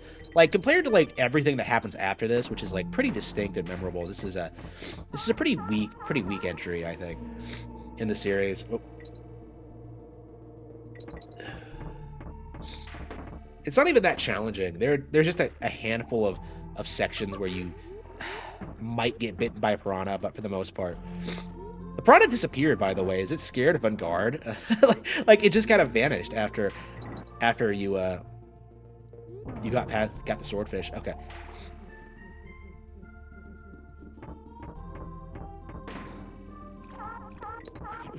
Yeah, like I kind of like I generally like how you don't get to use the animal buddies as much as you do in the first game, but like there are moments like this in this level where like you do kind of get annoyed when like you get an animal buddy and then like you have to like leave it immediately afterward. Like what exactly did I get like Unguard for? There is a bonus room you can use him to get, but other than that, it just feels like if you're playing the game normally, you're just going to like use Unguard and just kind of forget about it. Yeah, that's it. That's a really boring level. Wow.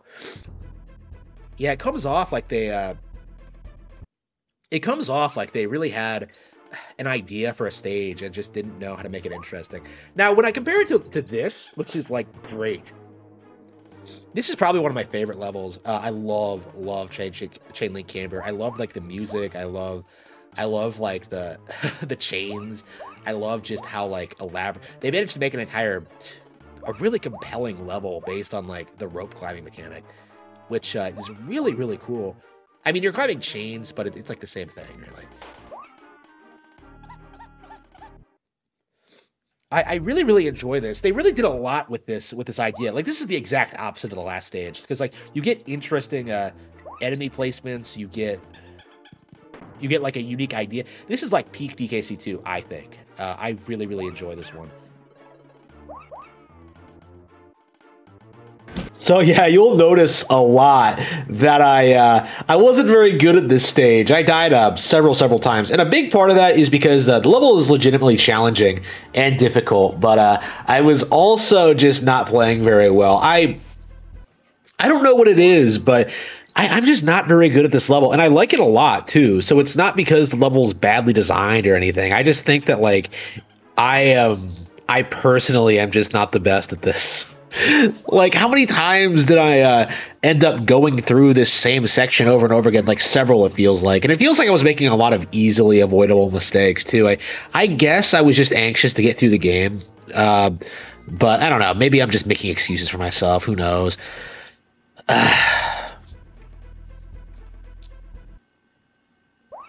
So yeah, come on, get through.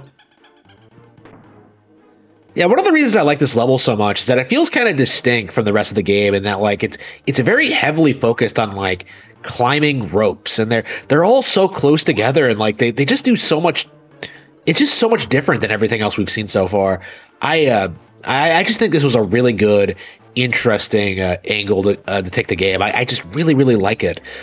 I really like the idea of just like constantly climbing up, going upwards, going up the tower. It really does feel like throughout most of this world that you are going up, and most of these stages are vertical. Like, Castle Crush was like this. This is like this. Toxic Tower is like this, which I don't think we've played yet, if I'm recalling correctly. Like, there are a lot of like vertical stages, and I think like it's probably the best kind of stages of these kind that we've seen in the entire trilogy so far. Actually, including Returns. I don't know. I say trilogy, but like when I say trilogy, I mean 1, 2, Returns, and Tropical Freeze. I don't really take Donkey Kong Country 3, Dixie Kong's Double Trouble all that seriously when it comes to this kind of thing. Actually, come to think of it, I think that one does actually have a lot of really good vertically scrolling stages. Returns does not. I can't think of a single really good vertically scrolling stage in that one. Like, the only thing that comes to mind are the rocket barrel ones, but those aren't the ones where you go up aren't nearly as good as the ones where you go side to side. It's just very noticeable in those games. In general, I think it's bizarre to me to think how similar Donkey Kong Country is. The original trilogy is to the retro games, to the Returns games, when like really they're not the same thing at all, because Returns doesn't have like the partner system. It has like hit points. It has like a completely different art style, like a tone, an aesthetic, like a general gameplay style, like characters they didn't use in the original trilogy. Like there's a lot about Returns that just seems kind of, I don't know. I don't want to call it off-putting to old fans, but like it does feel like it doesn't have the exact same charm. I have heard that there are a lot of fans who prefer Returns, and I'm inclined to agree in some ways. It's definitely a really well done, modernized reboot of the franchise, but is it better than the original, though? Like, I think the original kind of has stood the test of time as like one of the most accessible, easy to get into like platforming franchises ever, right? Like it's really high quality entry level stuff. It's not like too off putting, and there aren't too many difficult controls. There's lots of fun things. Lots of fun things to discover. Like, people of all ages can get into it. Like, Returns, I think, is something you get into like if you've played the first two games to death. Like that's kind of my way of looking at it. I can't imagine that people would be as enthusiastic about getting into Returns if they weren't such big fans of the original. And I think that's the big thing that takes Returns kind of built a reputation on, was just being so much more difficult than the average Nintendo platformer. Like when Tropical Freeze came out, like a lot of people were emphasizing like its difficulty as being like a major draw, and I'm not sure I disagree with that exactly. It's very difficult for a platformer, but like, I have to wonder how much that difficulty has impacted its legacy, because I don't really see casual players talking about Tropical Freeze as much, or Returns as much, as like DKC 1 or 2, which I think have like established themselves as like all-time Nintendo classics. I just think these games are just fantastic. I think they have a distinct art style that's like aged really, really well. I think they're charming. I think they have a lot to offer. I think like I'm sure younger players are playing through this game right now on Nintendo Switch. Oh no, no, come on, Dixie. Oh no. She was so close.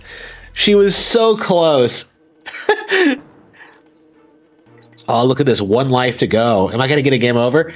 Am I going to get a game over? Or am I going to pull through? Bum, bum, bum, bum, bum, bum.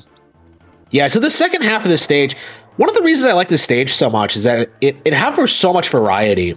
Like, it's not just a bunch of, like, chains slapped together. You have, like, different obstacles. You have zingers. You have guys with cannons. You have claws. You have, like, all this stuff that are just that just throwing themselves at you.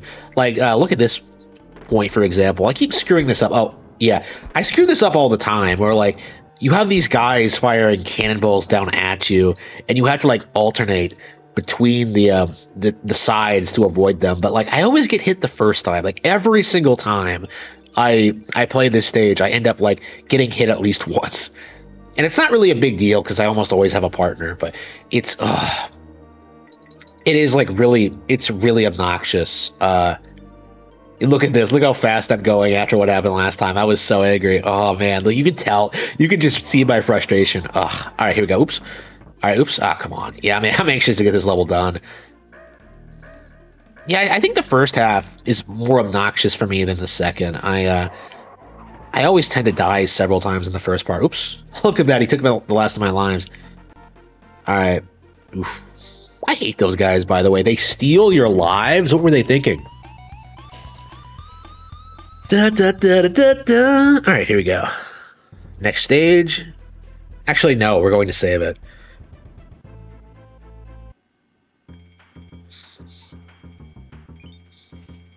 I don't think I paid to save the game in my entire playthrough, if I remember correctly. I avoided that shit. Okay, here we go. All right, back to work. Here we go. All right, Toxic Tower. So this is actually a really good stage as well. I've got on record saying that Rattly and Squawks are by far the best animal partners in the game. Both of them are great, and this is a level that prominently features both.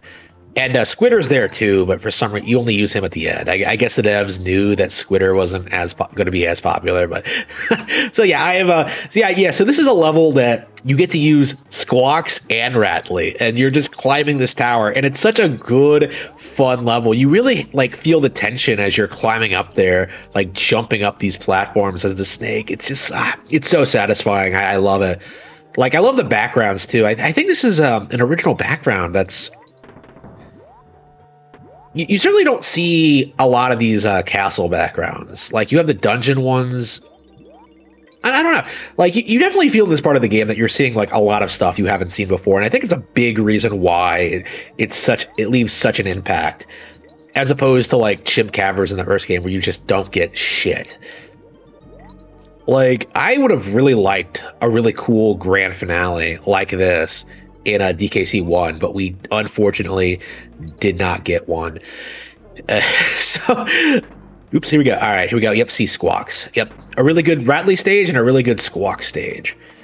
That is what makes a good DKC level. Like, what great variety. Like, just look at, like, how drastically things have changed, where we're flying through these narrow passages, trying to get these zingers. Oh, man, my aim sucks. Come on, Squawks, you can do it. And look at how intense this is. This is crazy. You don't see a lot of red bees in this game, now that I think about it. They're there, but all right. Yeah, I don't think they're as common as they were in the first game. All right. All right, come on. All right, get through. Yeah, this is what I mean when I say it feels like the game just keeps throwing new and interesting things at you. Just think about how different this is in the first part of the level, where you're like just jumping upward. Here you have like bees everywhere. They're blocking off passages. Like, things are tight. You're strapped for time. All you got to escape the poison man. Oh, it's such a great level. This is so much fun to even watch, honestly. Oh, here we go. Oh, this is the worst part by far. Squidder is nowhere near as interesting as the other two. I've gone on record about this several times. You know, this stage is a better Animal Antics, now that I think about it. Because, like, it's basically what Animal Antics should have been, in which, like, it's a one well-designed level where you just, like, switch between animal buddies at intervals. Yeah, the Squidder one is just so boring. But yeah, Animal Antics. You'll see when we get to Animal Antics, which I did beat, by the way. Animal Antics is such a strange level because so much of it is just so trivial and inconsequential that it's honestly really disappointing, especially considering it's probably the last level you're going to play in the game.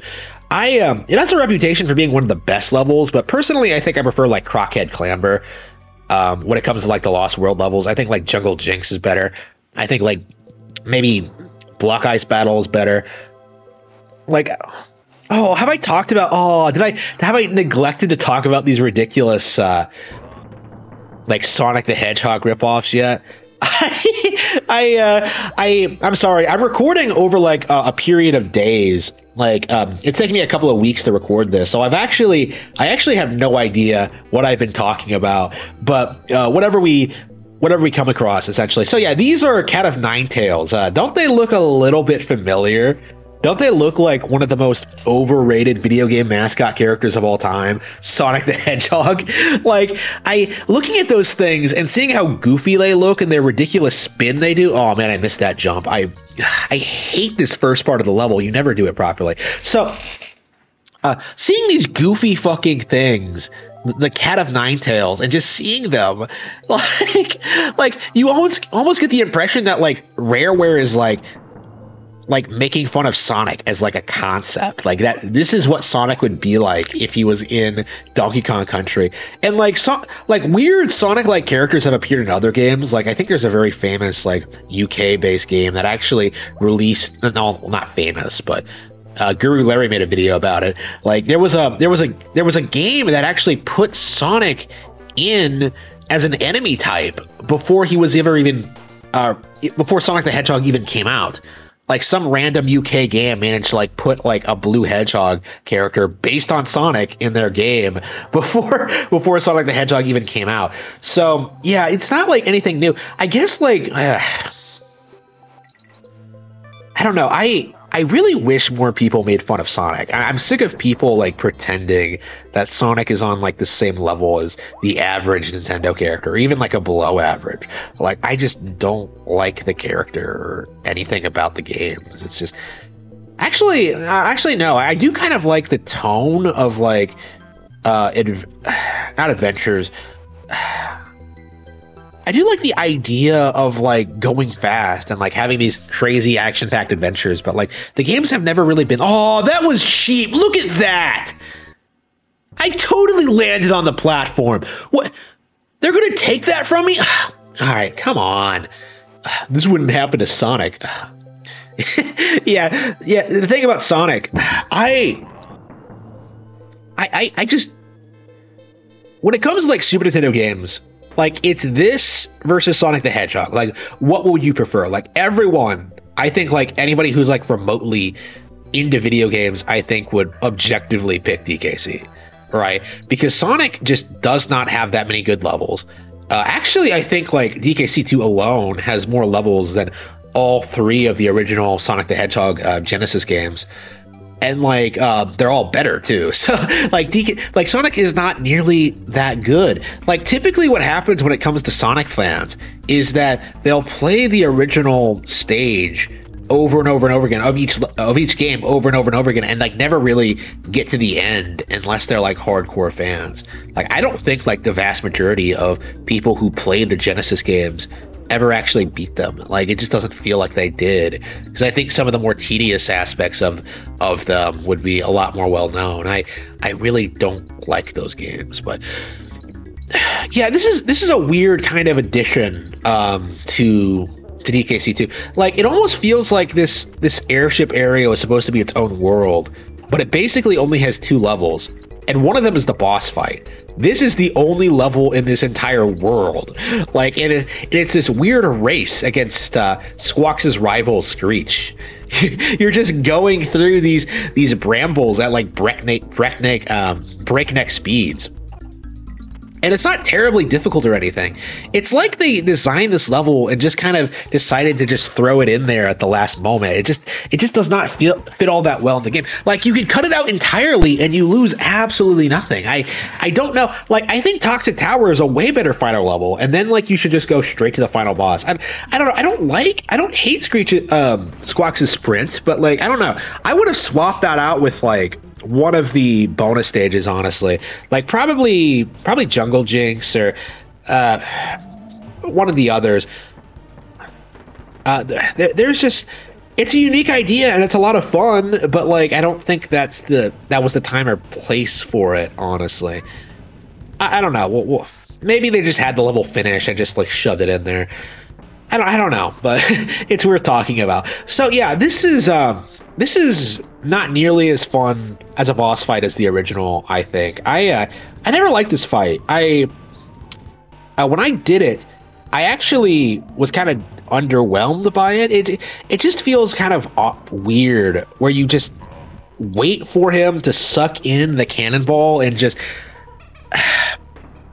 I don't know, like compared to just jumping on him like you do in the original, I think that's makes a lot more sense. I don't know why you can't just do it here. He's not wearing his his crown this time. Oh yeah. What happens when you try to charge him is that like he hits you with the butt of the gun. Like you just kind of stop and he just kind of like smacks you away. I don't demonstrate that here because I'm just kind of playing the game, honestly. Like unless I like screw up for real. Like part of the reason for this retrospective series is like kind of talk about like what a typical playthrough for me of these games looks like for me. So like this is my typical playthrough of DKC2. I feel like, I feel like the boss just isn't anywhere near as interesting as the first one. The first one is like super memorable. It has like the fake credit sequence. It has like the second phase. Like this technically has a second phase, like hidden after the Lost World, but like it's basically just one extra like round with him. It's kind of disappointing, honestly. Definitely one of the things Returns did better. I think the boss fights in Returns are probably a marked improvement over this. Actually, yeah, in general, I think DKC2 has great boss fights, but this is like weirdly like low-key. It's like the reverse of what happened in the original, where like you have a bunch of bad boss fights and then you have like the really good final one, and this one's just kind of okay. I mean, calling it bad is a bit of a stretch considering you know it's still really good. But yeah, I think compared to the original and like some of the other bosses we fought, it's just kind of underwhelming. Oof.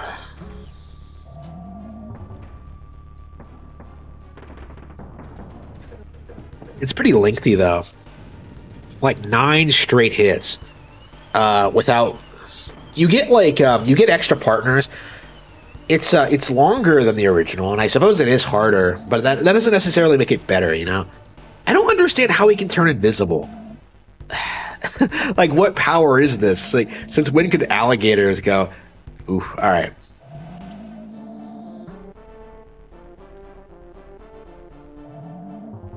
Yeah, you still have to dodge this last hit. There we go, and then yep, got him. He is out for the count. Oh no, he gets back up. Yep, he's ready. He's ready for round 6, round 10. Oh no, DK. Yeah, why didn't you just do that to begin with, DK? Like, this makes even less sense than Princess Peach getting kidnapped all the time. Because, yeah, I'm sure he's not going to show up in the Lost World at all. Okay, yeah, so DK just shows up. Oh, come on. Like, DK really should have handled K. Rool to begin with. How did he get kidnapped? Like, I don't understand this. And this happens in DKC 3, too. So it's not like it's a one-off thing. Like, for some reason, in the later Donkey Kong Country games, DK gets kidnapped. And it really makes no sense, considering what would realistically happen if someone tried to do that. Alright. Yeah. I'm not collecting the chem coins. Collecting the Creme Coins is a lot of fun. I have done it before, but it's not something I like doing all that much. I don't know, like, replaying levels over and over again, it's not that appealing to me, so I just kind of cheated to get to the Lost World. I'll demonstrate how that works shortly. Okay, so this is actually an interesting little mechanic. The game actually has a number of hidden hero coins hidden throughout all 39 levels, and by collecting all of them, you kind of prove that Diddy Kong is the best video game hero there is. And I was just talking about Sonic, by the way. Here's more evidence that they seem to have wanted to shit talk the character, because you can see his shoes in that in that trash bin there, right next to like Earthworm Jim, which I think deserves to be there even more. Now that I've played Earthworm Jim, I have no idea why so many people like it, honestly. It reminds me a lot of like how people worship modern Western video game companies, right? Like companies like Mass Effect and, you know, stuff like that. It's just really frustrating how Neek. Okay, so this kind of love the classic enemy character roster stuff. I love this kind of thing. It's so much fun. Yeah, Cat of Nine Tails. The nine-tailed cat. Doesn't even look like a cat. It's a hedgehog, right? So yeah, Flitters. Mini Neki. So Mini Neki appears, but Neki itself does not. That doesn't even make any sense. Okay. Yeah, so you have some enemies that appear, that reappear from the original, but most of them do not. Yeah, Screech only appears in one stage, but okay, it's still there. Yeah, Floatsome and Jetsome. No, Shuri.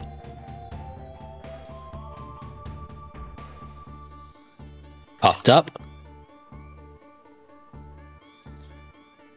That reminds me, I really got to go back and play Banjo-Tooie. There's a pufferfish boss in that game that yeah, it's been a long time since I played Banjo-Tooie. I really need to get back into it.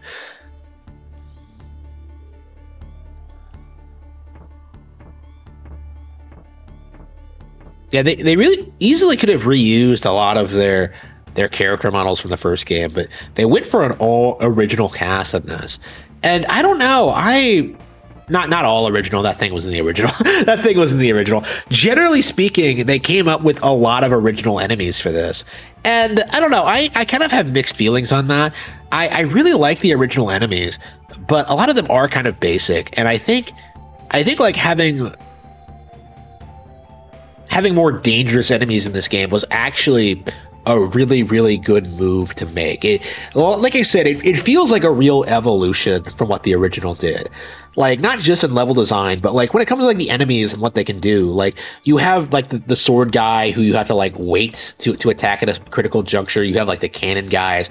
Like, you have a lot of stuff.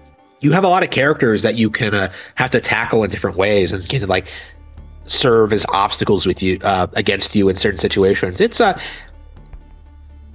this is probably the best enemy roster in this trilogy, I think. I just love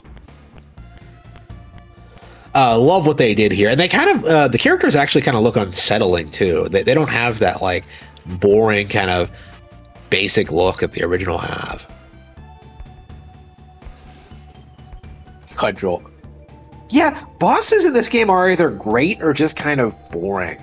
Like, Cudgel's lame, K. Rool himself is kind of lame.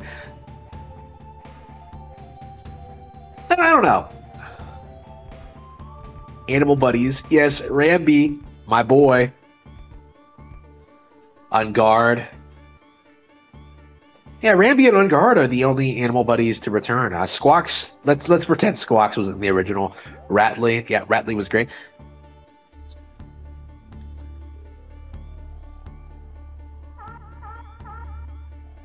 Yeah, Love Clapper.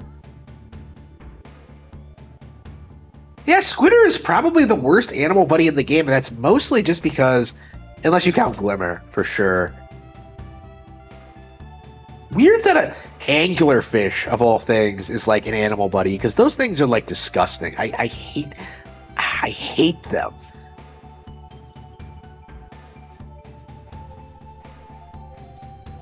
It's Wrinkly Kong.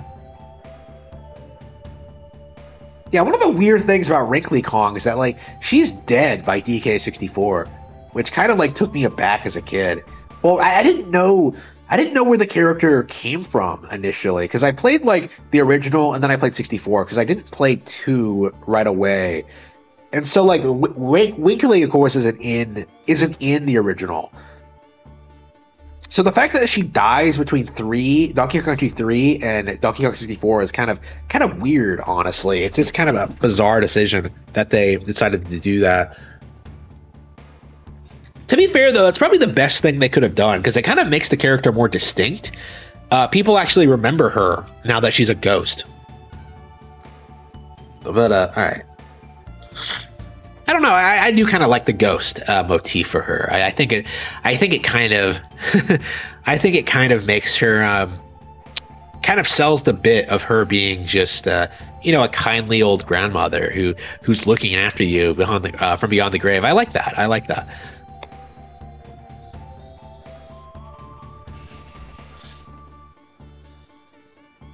how much longer? How much longer did it take me to get to the Lost World? So it took me about 2 hours to beat the game. Just basic bitch. Let's see. I can't even look at my thing. I guess I could pause it real quick. Okay, so it took about 2 hours to beat the game, and then it took another hour to beat all of the bonus levels. And I'm pretty sure like 40 minutes of that was just doing animal antics. So like 2 hours for the first part of the game, and then like an entire hour for the 5 levels in the Lost World. So 5 levels take about like a third of the playtime for this for this playthrough. And I can tell you, it is 90% animal antics. Well, okay, it is like 40 minutes of it is probably animal antics.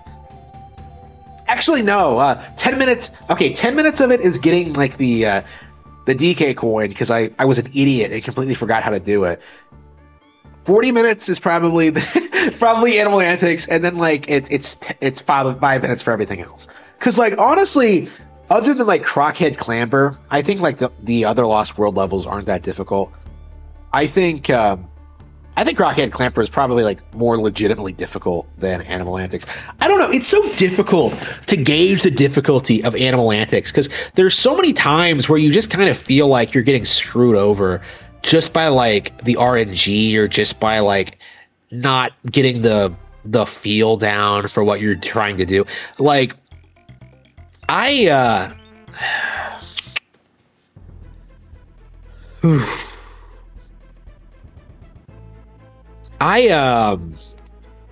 not sure how much I like Animal Antics as a level. I keep going on about this, but okay, okay, enough about Animal Antics. We'll get there soon. Okay, so what I'm doing here is a little trick that you can use if you're like me and you don't like collecting all the Creme coins to play the Lost World. If you just want to like play the game normally, all right? The thing is, the trick is like so obtuse you would never ever figure it out unless you looked it up. And I realized that when I tried doing it here because I had a vague recollection of how it worked. I've done that. I did this like earlier in the year actually. I've played through the game relatively recently. I had a recollection of how it's supposed to work, but I didn't do it exactly right. So what exactly are you doing? So basically, by taking certain actions, a very specific series of actions, you can actually get the game, trigger a cheat that allows you to collect all the Creme coins in the game immediately. And the way you do this is, yeah, see, the game is paused. I'm I'm actually looking it up now in real life.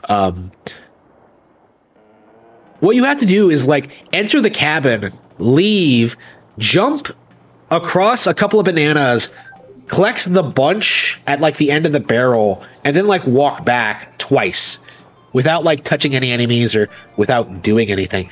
Oh, like this is how confusing it is.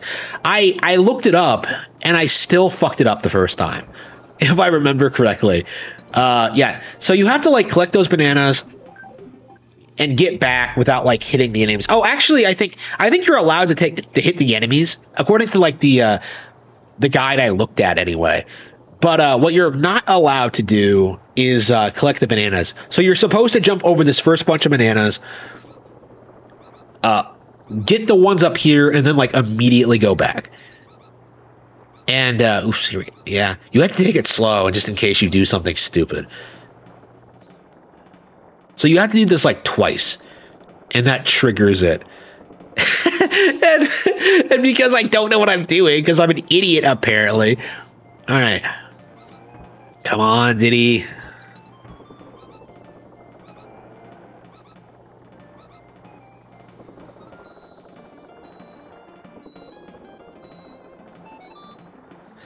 I'm just like, wow, what did I do?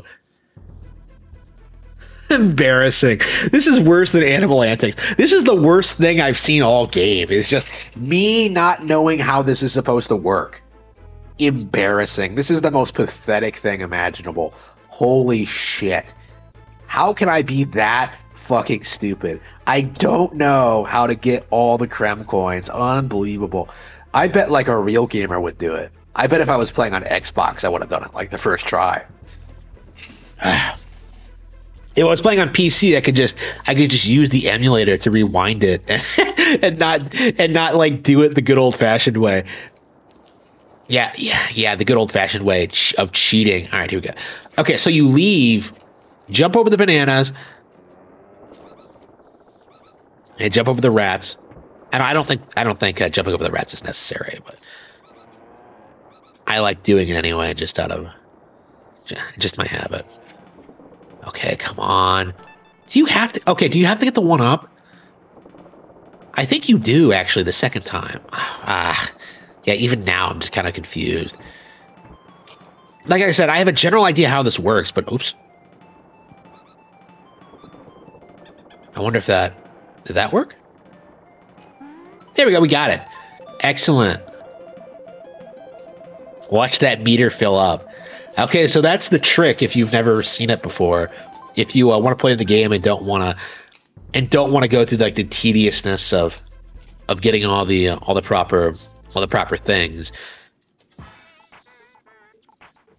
that's another thing I hate. Yeah, you have to pay for like the Funky's flights too. Yeah, that's another thing that like is padding out this part of the playthrough, is that like I kept running out of coins and having to go get more, which isn't hard to do, but it takes like a couple of minutes, and it's just like, ugh, come on.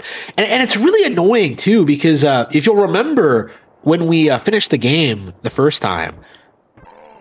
When we finished the game, like, and it got kicked back to the title screen, we actually had like 8 coins. We had plenty of coins to get around and even save the game a couple of times if we wanted to.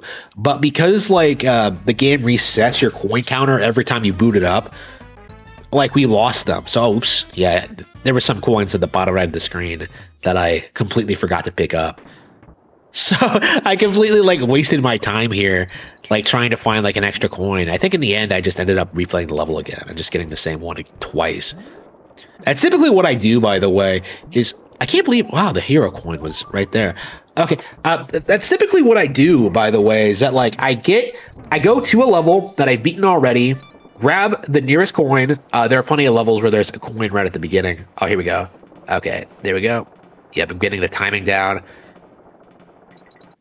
Yeah, so the platform system requires you to jump from a certain height, and if you're high enough and you fall at a high enough velocity, you get to destroy the thing and get an item.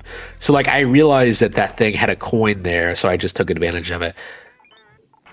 Yeah, so what I typically do when I want a coin is that I just find an easy-to-get one, grab it, and then just, like, press start, and exit the level. All right, so this is The Lost World. I set a series of levels that was so hard to get to as a kid that I never actually beat it. It is pretty brutal. It is a reputation for being brutal. I would say it's harder to get to it than actually beating these stages, because I don't think any of these stages are as hard as Web Woods or what have you. I don't know. I think they're well-designed, fun levels, and they're interesting to play. I just think that, like, oh, they're just harder levels in the game in general, I think. I don't know. Maybe it's because I played these games when I was old. I played this level when I was older. So I kind of have a warped perspective, because, like, playing Web Woods as a kid was, like, agonizing. I couldn't beat it, no matter how hard I tried. So, yeah, it's definitely weird, like, looking back on those days, because I don't think I'll ever feel that way about a game ever. Like, not like legit feeling like I can't beat it. I don't know. It's a feeling I kind of miss, honestly. Like, it feels like in this day and age, I've kind of seen it all already. And so, like, there's nothing really new to experience. I don't know. Like, even playing, like, hard as nails bonus levels like this or Extra 5 in Yoshi's Island. Like the one where you have to ski across an endless chasm, turn into a helicopter, and then like collect 5 red gold coins, and then like make your way up to the ending. Oh wow, I beat it already? I made that look easy. Yeah, I wasn't kidding when I said I blew through most of these. Yeah, it really was just mostly Animal Antics that I struggled with. Wow.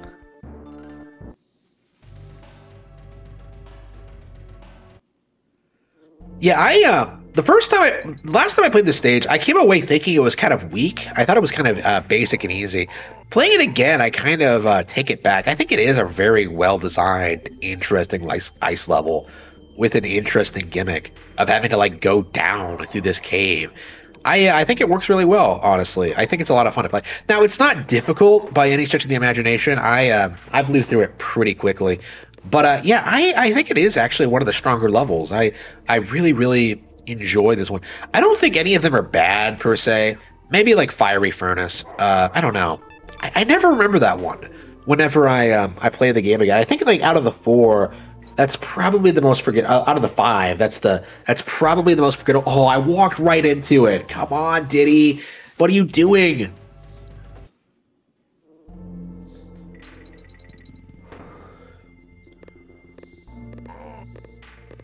Boop boop.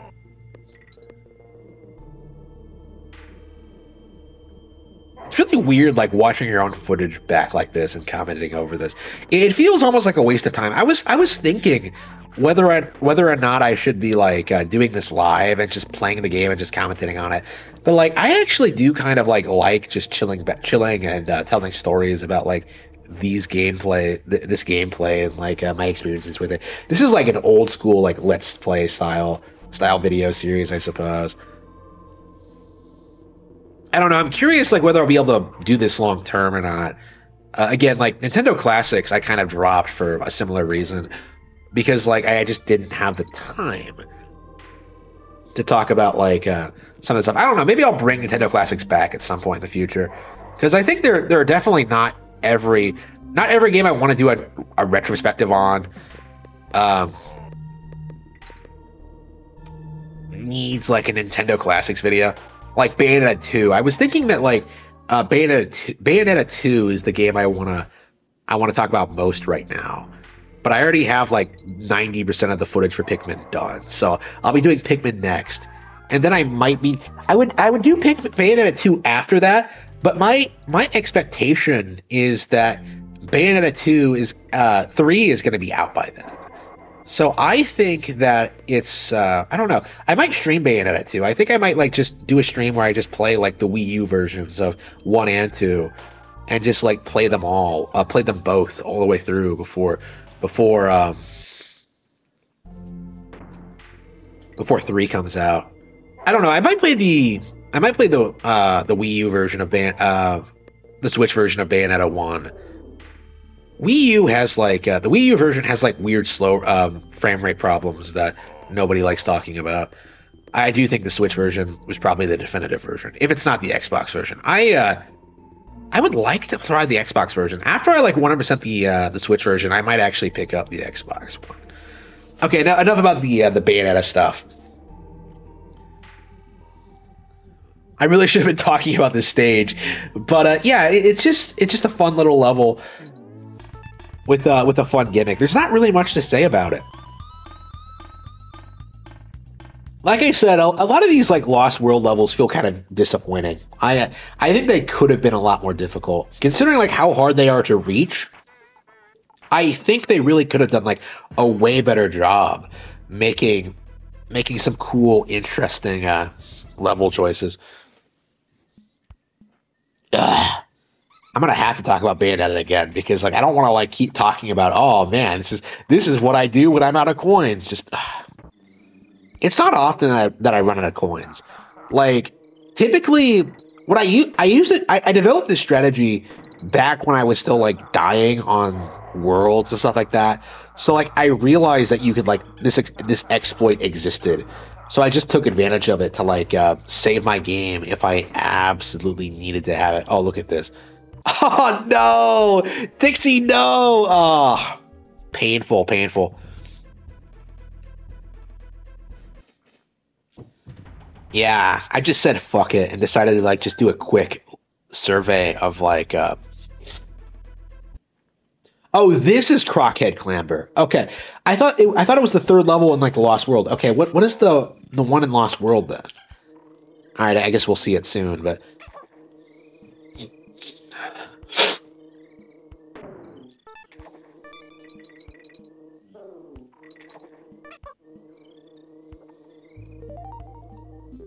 I got it.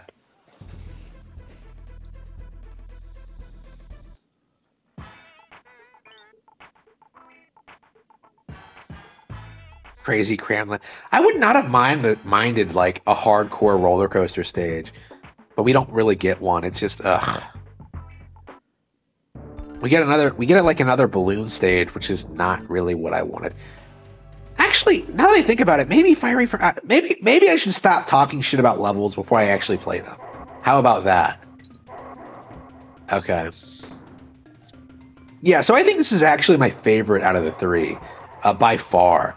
This level is full of like all sorts of crazy bullshit. Like just watch. Like that's a good example. Just having those partner specific barrels everywhere.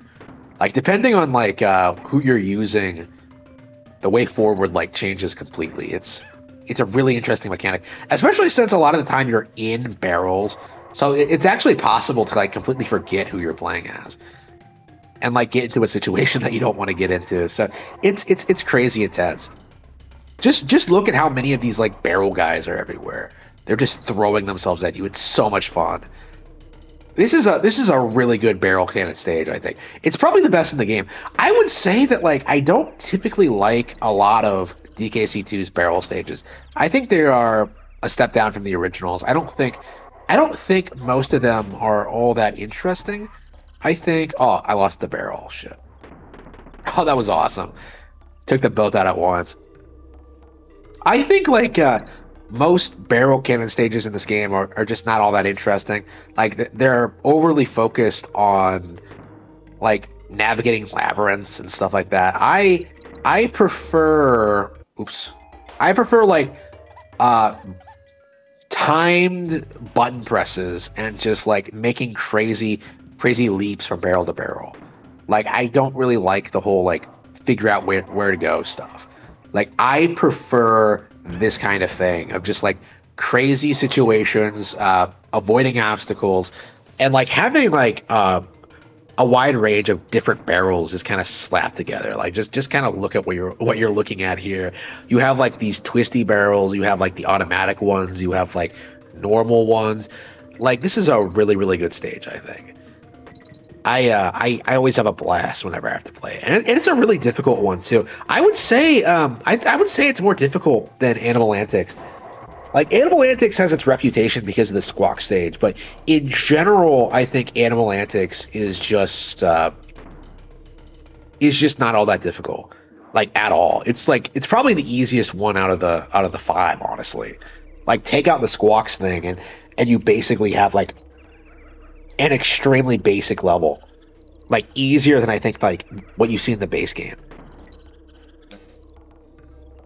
Now I'm talking a lot of shit about a level that I struggled on for like for like several minutes, like I think probably a half an hour at least. So we'll see how long it took me to get through it. It felt like a lot longer than it is. I don't know. I'm surprised at how quickly I got through this game. I got through the original in about an hour, but I was kind of curious. I'm not quite. I don't quite have it registered just how long it takes me to get through this game yet. It's weird to think it only took me like 3 hours to do everything in the game. Like for a game that I used to not be able to beat. It's just weird to me, isn't it? That this game this game that used to crush me is like so easily cleared in such a short time frame when I wasn't even like actively doing nothing but play it, right? Like I recorded all this in like my free time, honestly. And jump. Come on, go. This is my favorite out of the three. Like even watching this, I'm getting like fired up. Like, oh no, I jumped too far. Oh, the barrel disappeared. Oh, I completely fucked myself over. I hate it when that happens. That kind of stuff is like the most frustrating in the world. It really is.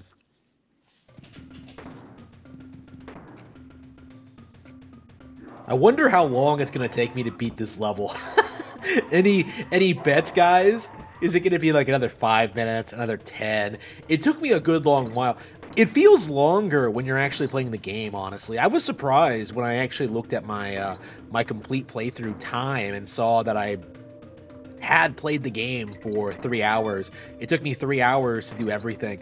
But, like, it felt like a lot longer than that. I suppose it is compared to the original. Because the original, I'm at the point where I can get through the entire thing in, like, an hour. So, this game is, I suppose, technically, like, 3 times as long as DKC, considering how long it took me to get through it. I don't know. It's kind of hard to gauge this kind of thing because, you know, most players aren't going to do a bonus world. There is no bonus world in the original, honestly. So, I don't know. Like, DKC 2 is mostly longer because it's so much harder. I'm not sure if it has a significantly increased level count. There are 39 levels in this game, but I actually don't remember how many there are in the original. I probably should check. But I think it is, like, around the same or maybe a little bit less. Probably around 30. I don't know exactly. But I think, like, in general, like, DKC, the original Donkey Kong Country, suffered a lot from... Oh, here we go. We beat it. All right. That was a lot quicker than I thought it was. Wow. As I mentioned earlier, I'm doing multiple recordings of this. Like, I'm taking, like, I have to do sessions. I can't just sit here for 2.5 hours and commentate over this. So I'm just kind of like, oh wait, where exactly in the level are we? Okay. So we have 2 more levels to go, and then we're on to the true final boss. Oh, no, look at this. Oh, no, give me the money.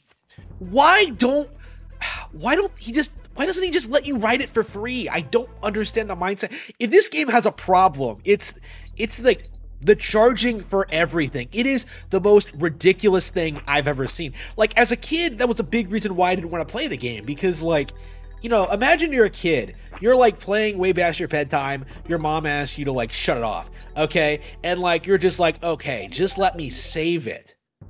Then you go to save it, and you realize you don't have money to save your game. And then your mom just freaks out at you and, like, throws the game in the trash, and then you never see it again. Because and it's entirely the game's fault, because you were going to do it. You were going to save the game, but you just could not do it because of the way the game works. It is the stupidest thing I've ever seen in my life. I hate the fact that the game charges you for stuff like that. That is the worst thing imaginable, especially after, like, you beat it. Like, I could talk. Okay, maybe the idea, you're on a first playthrough, you're going through the game. Okay. Like, maybe have some kind of limitation to stop you from, like, just abusing saves and abusing, like, Funky's flights. Because that was something you could do in the original, is just, like, get to Funky's flights and then just fly to a previous world and then save it there. There was no, like, risk, really, of being stuck in an area and not being able to save it. It was a weird system, not gonna lie. It doesn't work all that well. Something like, I think, I don't know, like, Super Nintendo games were so weird about saves. Like, I remember being confused when I first played Super Mario World. I actually played Mario World significantly later than DKC or Yoshi's Island. I grew up with, like, the later half of the Super Nintendo lineup. So a lot of, like, the early stuff like Super Mario World, stuff like Pilot Wings, stuff like ActRaiser, I didn't really grow up with, right? But, like, you know, DKC played that. You know, Yoshi's Island played that. A Link to the Past I didn't grow up with. But, like, a lot of these early Super Nintendo games I did not play. But like, seeing, like, the early Super Nintendo games and how, like, they handled saves, like, Super Mario World save system is just bizarre, right? Because I remember, you know, it was, like, about over a decade old when I first played it. Like, I first played it in, like, 2005, probably, 2004, something like that. Going through that game and just experiencing it for the first time, the saving system makes no sense in Super Mario World. It makes even less sense in this game. In that game, you have to, like, beat a castle, and then you have to just, like, save the game. Like, you beat a castle or a boo house, and then the game just prompts you to save it. You can't do it whenever. You can just you have to beat like a specific kind of level, and so you can abuse it once you realize like it does that every time you beat the stage. But like it's one of those weird things that you just kind of have to like figure out and like realize that like, oh yeah, you can't save the game whatever you want. You have to beat a specific stage. It's really obnoxious, but it was a product of its time for sure. It is very very strange looking back on it.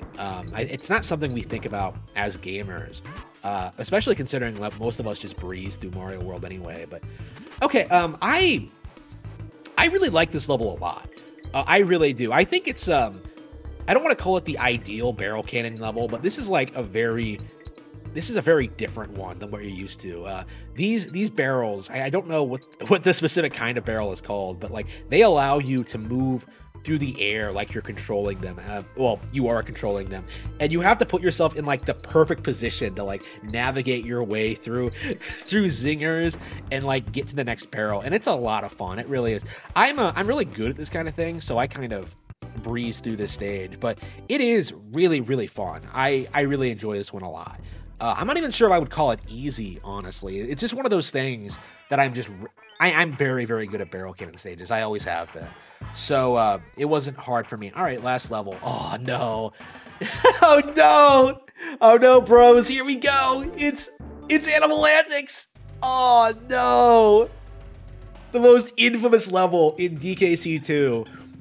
The worst video game stage of all time, Animal Antics. Okay, like this level is infamous for lots of reasons, but I would say like the most prominent is the squawk section. But like I think there's a lot of things to be said about the rest of the level too. Like look at this, like I skipped a DK barrel and I got hit by that. Like I tend to struggle with like certain weird sections of the stage because I'm so anxious to get to the squawk section. All right, this beginning section with Rambi is so lazily done and so sloppy. The fact that you can skip the entire thing by just dashing is like the most obnoxious thing imaginable. Like you get so overconfident that you think you can do the same thing in the Unguard one, but no, not really. The Rambi one is just like trivial. Enguards isn't hard either, but like at least there's some level of skill. Like I just got hit there. Like it's not like completely brain dead the way Rambi's is. The Rambi section. Rambi got shafted in this game. Let's be real. He's the iconic animal buddy, but for some reason they didn't really come up with a lot of memorable stages for him. Like all the best stages are essentially every other animal buddy. Like On Guard has some good moments. Squitter is great, Radley is great, Squawks is great. Like Rambi in comparison just feels like exactly the same as he did in DKC with like exactly the same as he did in the original with like an extra charge move that can help you get to secret areas. Like I don't know, I'm not like shitting on Rambi or anything, but like it's noticeable to me how it doesn't feel like the character has a lot of really good original stages dedicated to him. Like the best I can come up with is probably that one where you get chased by the giant bee. Like if that was like a full level and was like really good, oh no, I hate that. Look at that. Yeah, I honestly think I struggled more with the Squitter section in this playthrough than I did with the Squawks one.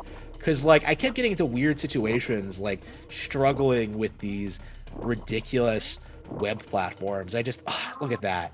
See, this is what I'm talking about. Like I hate playing as Squitter in this game because I still to this day don't know exactly how the web platforms work. Like of course I'm obviously like using them, but like for some reason I keep running into these situations where the one I'm standing on is about to give way and like I can't move for whatever reason. Like, maybe I don't have my platform up yet. Maybe I'm like avoiding look at that. Yeah. Maybe I'm avoiding a bee or what have you. It took me a while to get used to this section. Look at that again, twice in a row. Like I said, I don't think Squitter has a reputation for being this hard. I think I'm just terrible at using the character. Oh, yeah, that's what I was doing. Oh, I completely forgot. Oh, no. Yeah, if I remember correctly, there's actually a DK barrel right behind where you respawn from the midway point, but I just completely for a good while there when I was playing this stage, I actually kept forgetting to get it. And so like if I got hit, I like just immediately got knocked out because I didn't have the extra hit I should have. So like a big reason I was struggling in this stage because I was so stupid. I did not like holy fucking shit. Does it have something to do with your shots? Like it feels like looking at the footage that like it's giving out quicker when I have to like attack the enemy for whatever reason. Yeah, I think I do this for a while because I'm so stupid. I completely forgot about the DK barrel. I think because I didn't get it the first time. Here we go.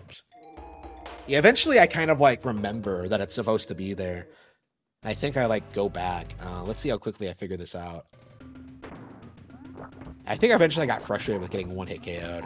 You can see that like I was kind of getting impatient at certain moments. Like I die when I'm not supposed to die. It's just embarrassing.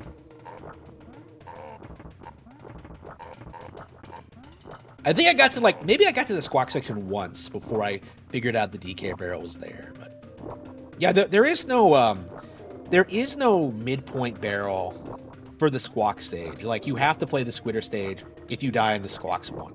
And like it's probably a big reason why I hate the Squitter stage so much because you have to deal with the fact that you have to go through this section, this really slow-paced section, like over and over and over again to get to the stuff you actually want to do.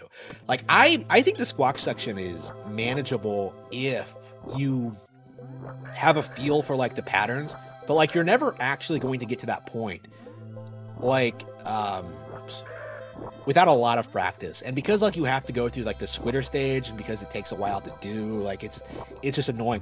I don't think the problem with the squawk section is simply because of it's difficult, because it's really not. It's just like you don't have the ability to like try again at a reasonable juncture. You have to go through the Squitter stage, and then after you finish the squawk stage, you have to go through the Rattly stage. There have been several times where like I beat the squawk stage and I'm so relieved it's over that I just die on the Rattly stage. I don't think I did that on this playthrough. I think I'm at the point now where like I know the game well enough where I know like what's coming in the Rattly stage, so I'm a bit like less intimidated. But like generally speaking, there were a lot of times like when I first was getting used to this. Oops. Oh no! Oh no, that is embarrassing. I hate it when that happens. You probably shouldn't go up and get that barrel because of like the way the winds change. It is like the worst thing in the world. I have pulled it off before, but like I'd almost recommend you not do it. You're probably better off. Okay, look at this. I finally figured it out. I finally stopped being a dumbass. Yeah, it took me like getting to the squawk stage once to realize there was something wrong. It was a lot harder than it should have been. Yeah, because this stage isn't long, or it's not hard, but it's like, it's very tedious, and I just don't like that about the level. Like, I would have preferred it if like all 5 sections were like brutally difficult, honestly. And like, they don't really come off that way. I think the squawk section is like the closest the level gets like genuinely challenging. Like, for the most part, it's just lazy and uninspired. Look, I fell again, but this time I had an extra hit, so it's not a big deal. Okay, like go up, go up, go up. Yeah, this is the last thing I struggled with. I remember like around this point when I was playing this game, I remember when I was running out of lives, and I really wondered whether I would have to stop and like get some more, because I really felt that I wouldn't be able to beat it at some points. It was taking a lot out of me, and I finally managed to do it, but it's just kind of...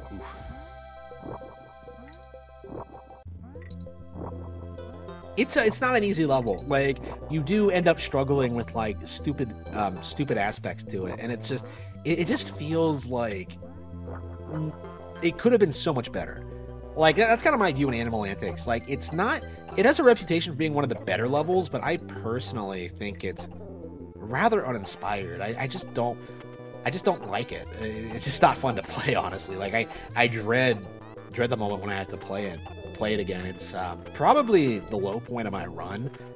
I do consider this one of the weaker levels in the game, honestly. And I've seen this stage be mentioned as being one of the best levels in the series, period. But I really don't agree with that. I think the low points are numerous, and like the squawk stage is not really fun, despite being like challenging. I do feel like it could have been a lot more. I very strongly feel that. And this is the last real level in the game too, assuming you're like doing the Lost World stages in order.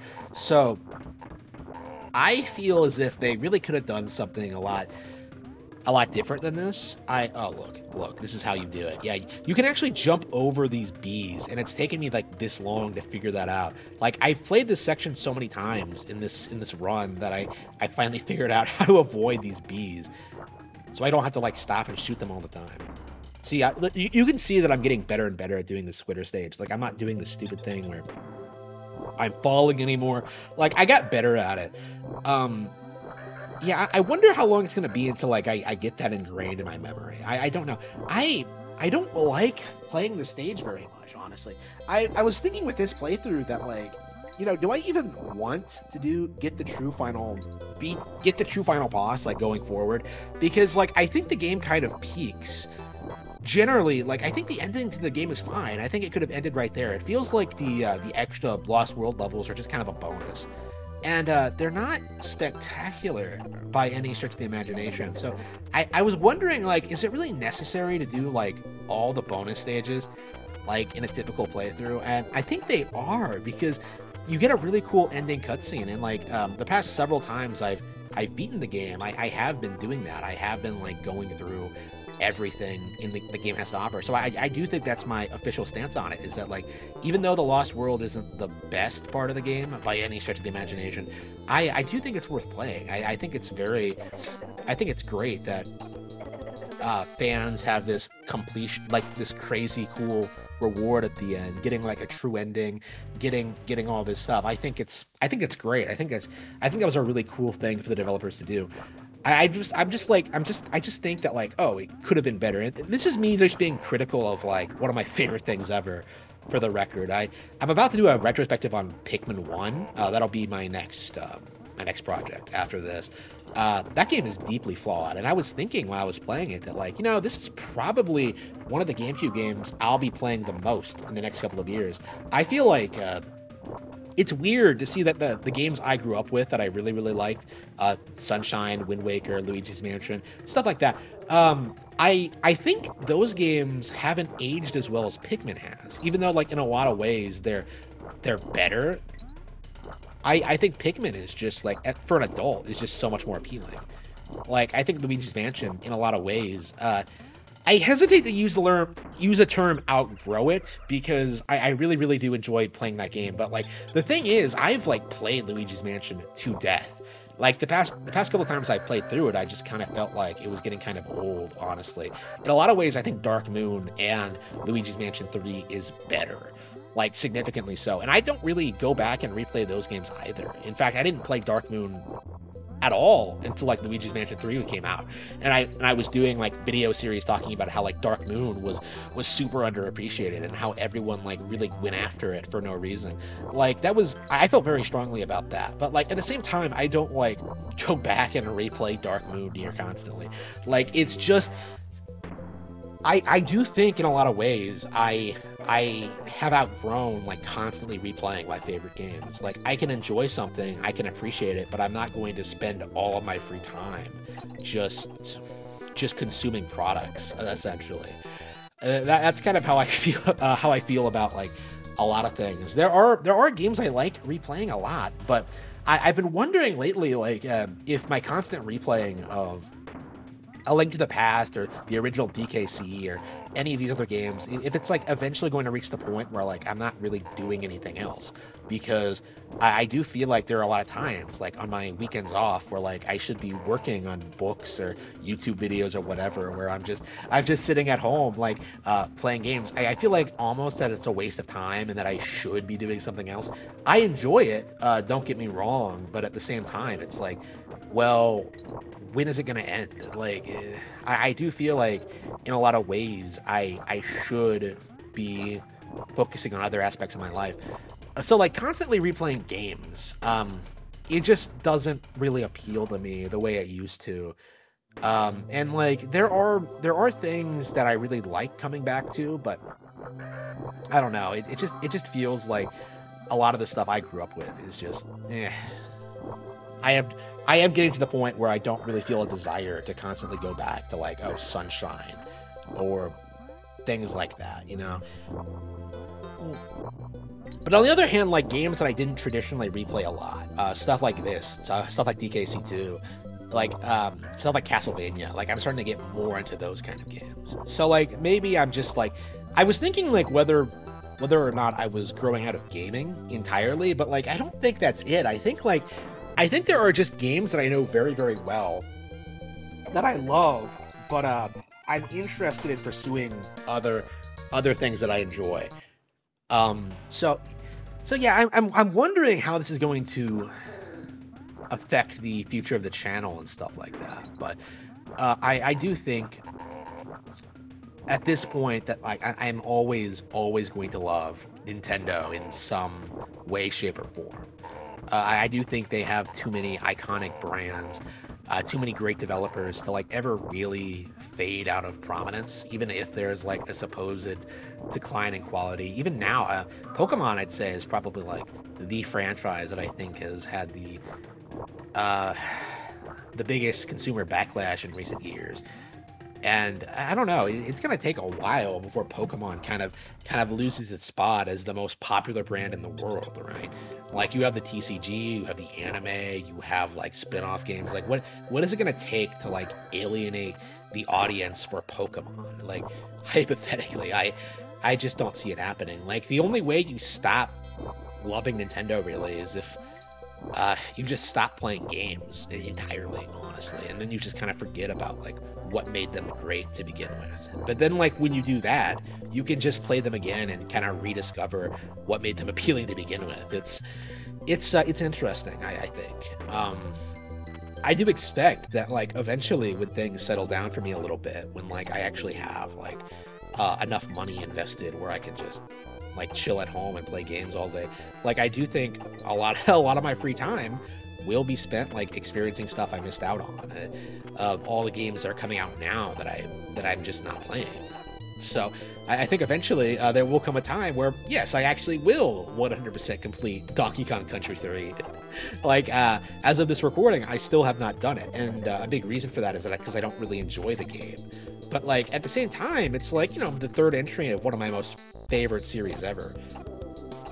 So I think I probably should go back and finish it at some stage, but yeah. Since we're at the end of the game, I guess we could talk a little bit about DKC3, which I think is like the black sheep of the series, the Rareware era. I would say like I personally think of Rareware's era with DKC Donkey Kong as being like the Donkey Kong Country games, Diddy Kong Racing, and Donkey Kong 64. Of those games, I think DKC3 is by far the weakest, and Diddy Kong Racing is probably the fourth. And then, like, of course, like DK64 is like super underappreciated. If there's any, there is a game. If there's a game I really need to go back and finish again, it's DK64. I've been meaning to do it for a while. I was playing it on stream a while before I quit. But like, I think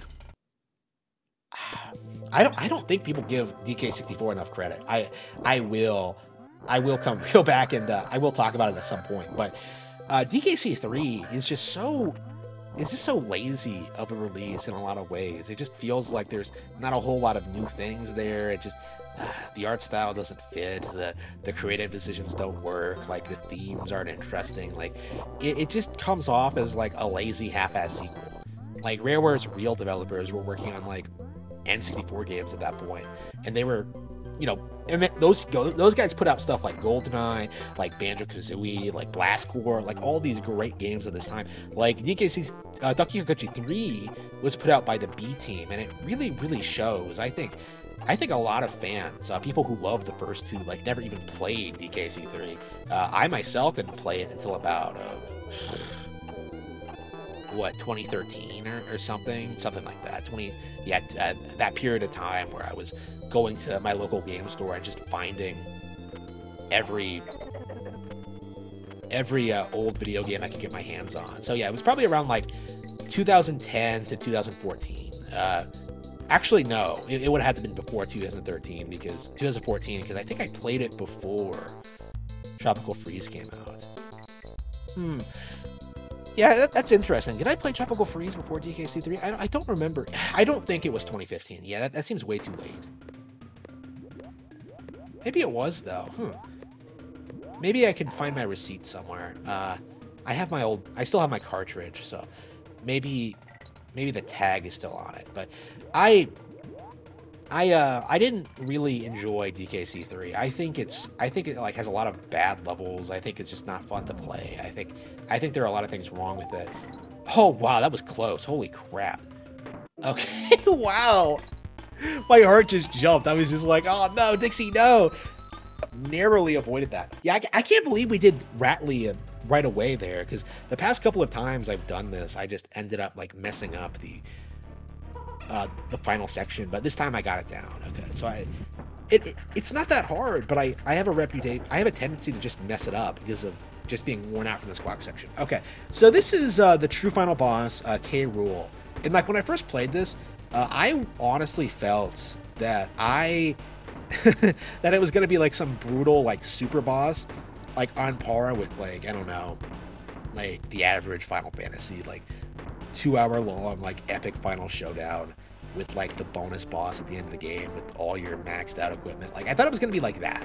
I really thought that like I wouldn't be able to handle like 9 phases of this. So I actually like when I first got to this fight, I actually didn't beat it for a long time. I want to say like half a year or a year and a half or something like that. It took me a while to finally boot the game back up and like beat it. And now that I did, once I did, I didn't realize this fight is only 1 phase long. You basically have to just like I thought there was more to it. I thought you had to like wait and yeah, it's not that hard of a fight at all. I don't know why it took me so long to get around to beating it. Like I didn't even try to beat the fight the first time. I just kind of yeah, what a disappointing final encounter. Holy crap. It's 1 phase long. That would have been great if it was like the phase of the first phase of many, like of at least 6, but 1 phase? Really? What were they thinking? What a cop out. And it just I don't know. I get the fact that you beat K. Rool once already, but yeah, like after all the crazy shit we went through, I was expecting something a lot more. Like there are some pretty good bosses in this game, but that is not one of them. That has to be like one of the low points of the game for me. Is just that like the ending, the true final boss isn't that great. It's so disappointing. I wish they really made something that really pushed your skills as a player and.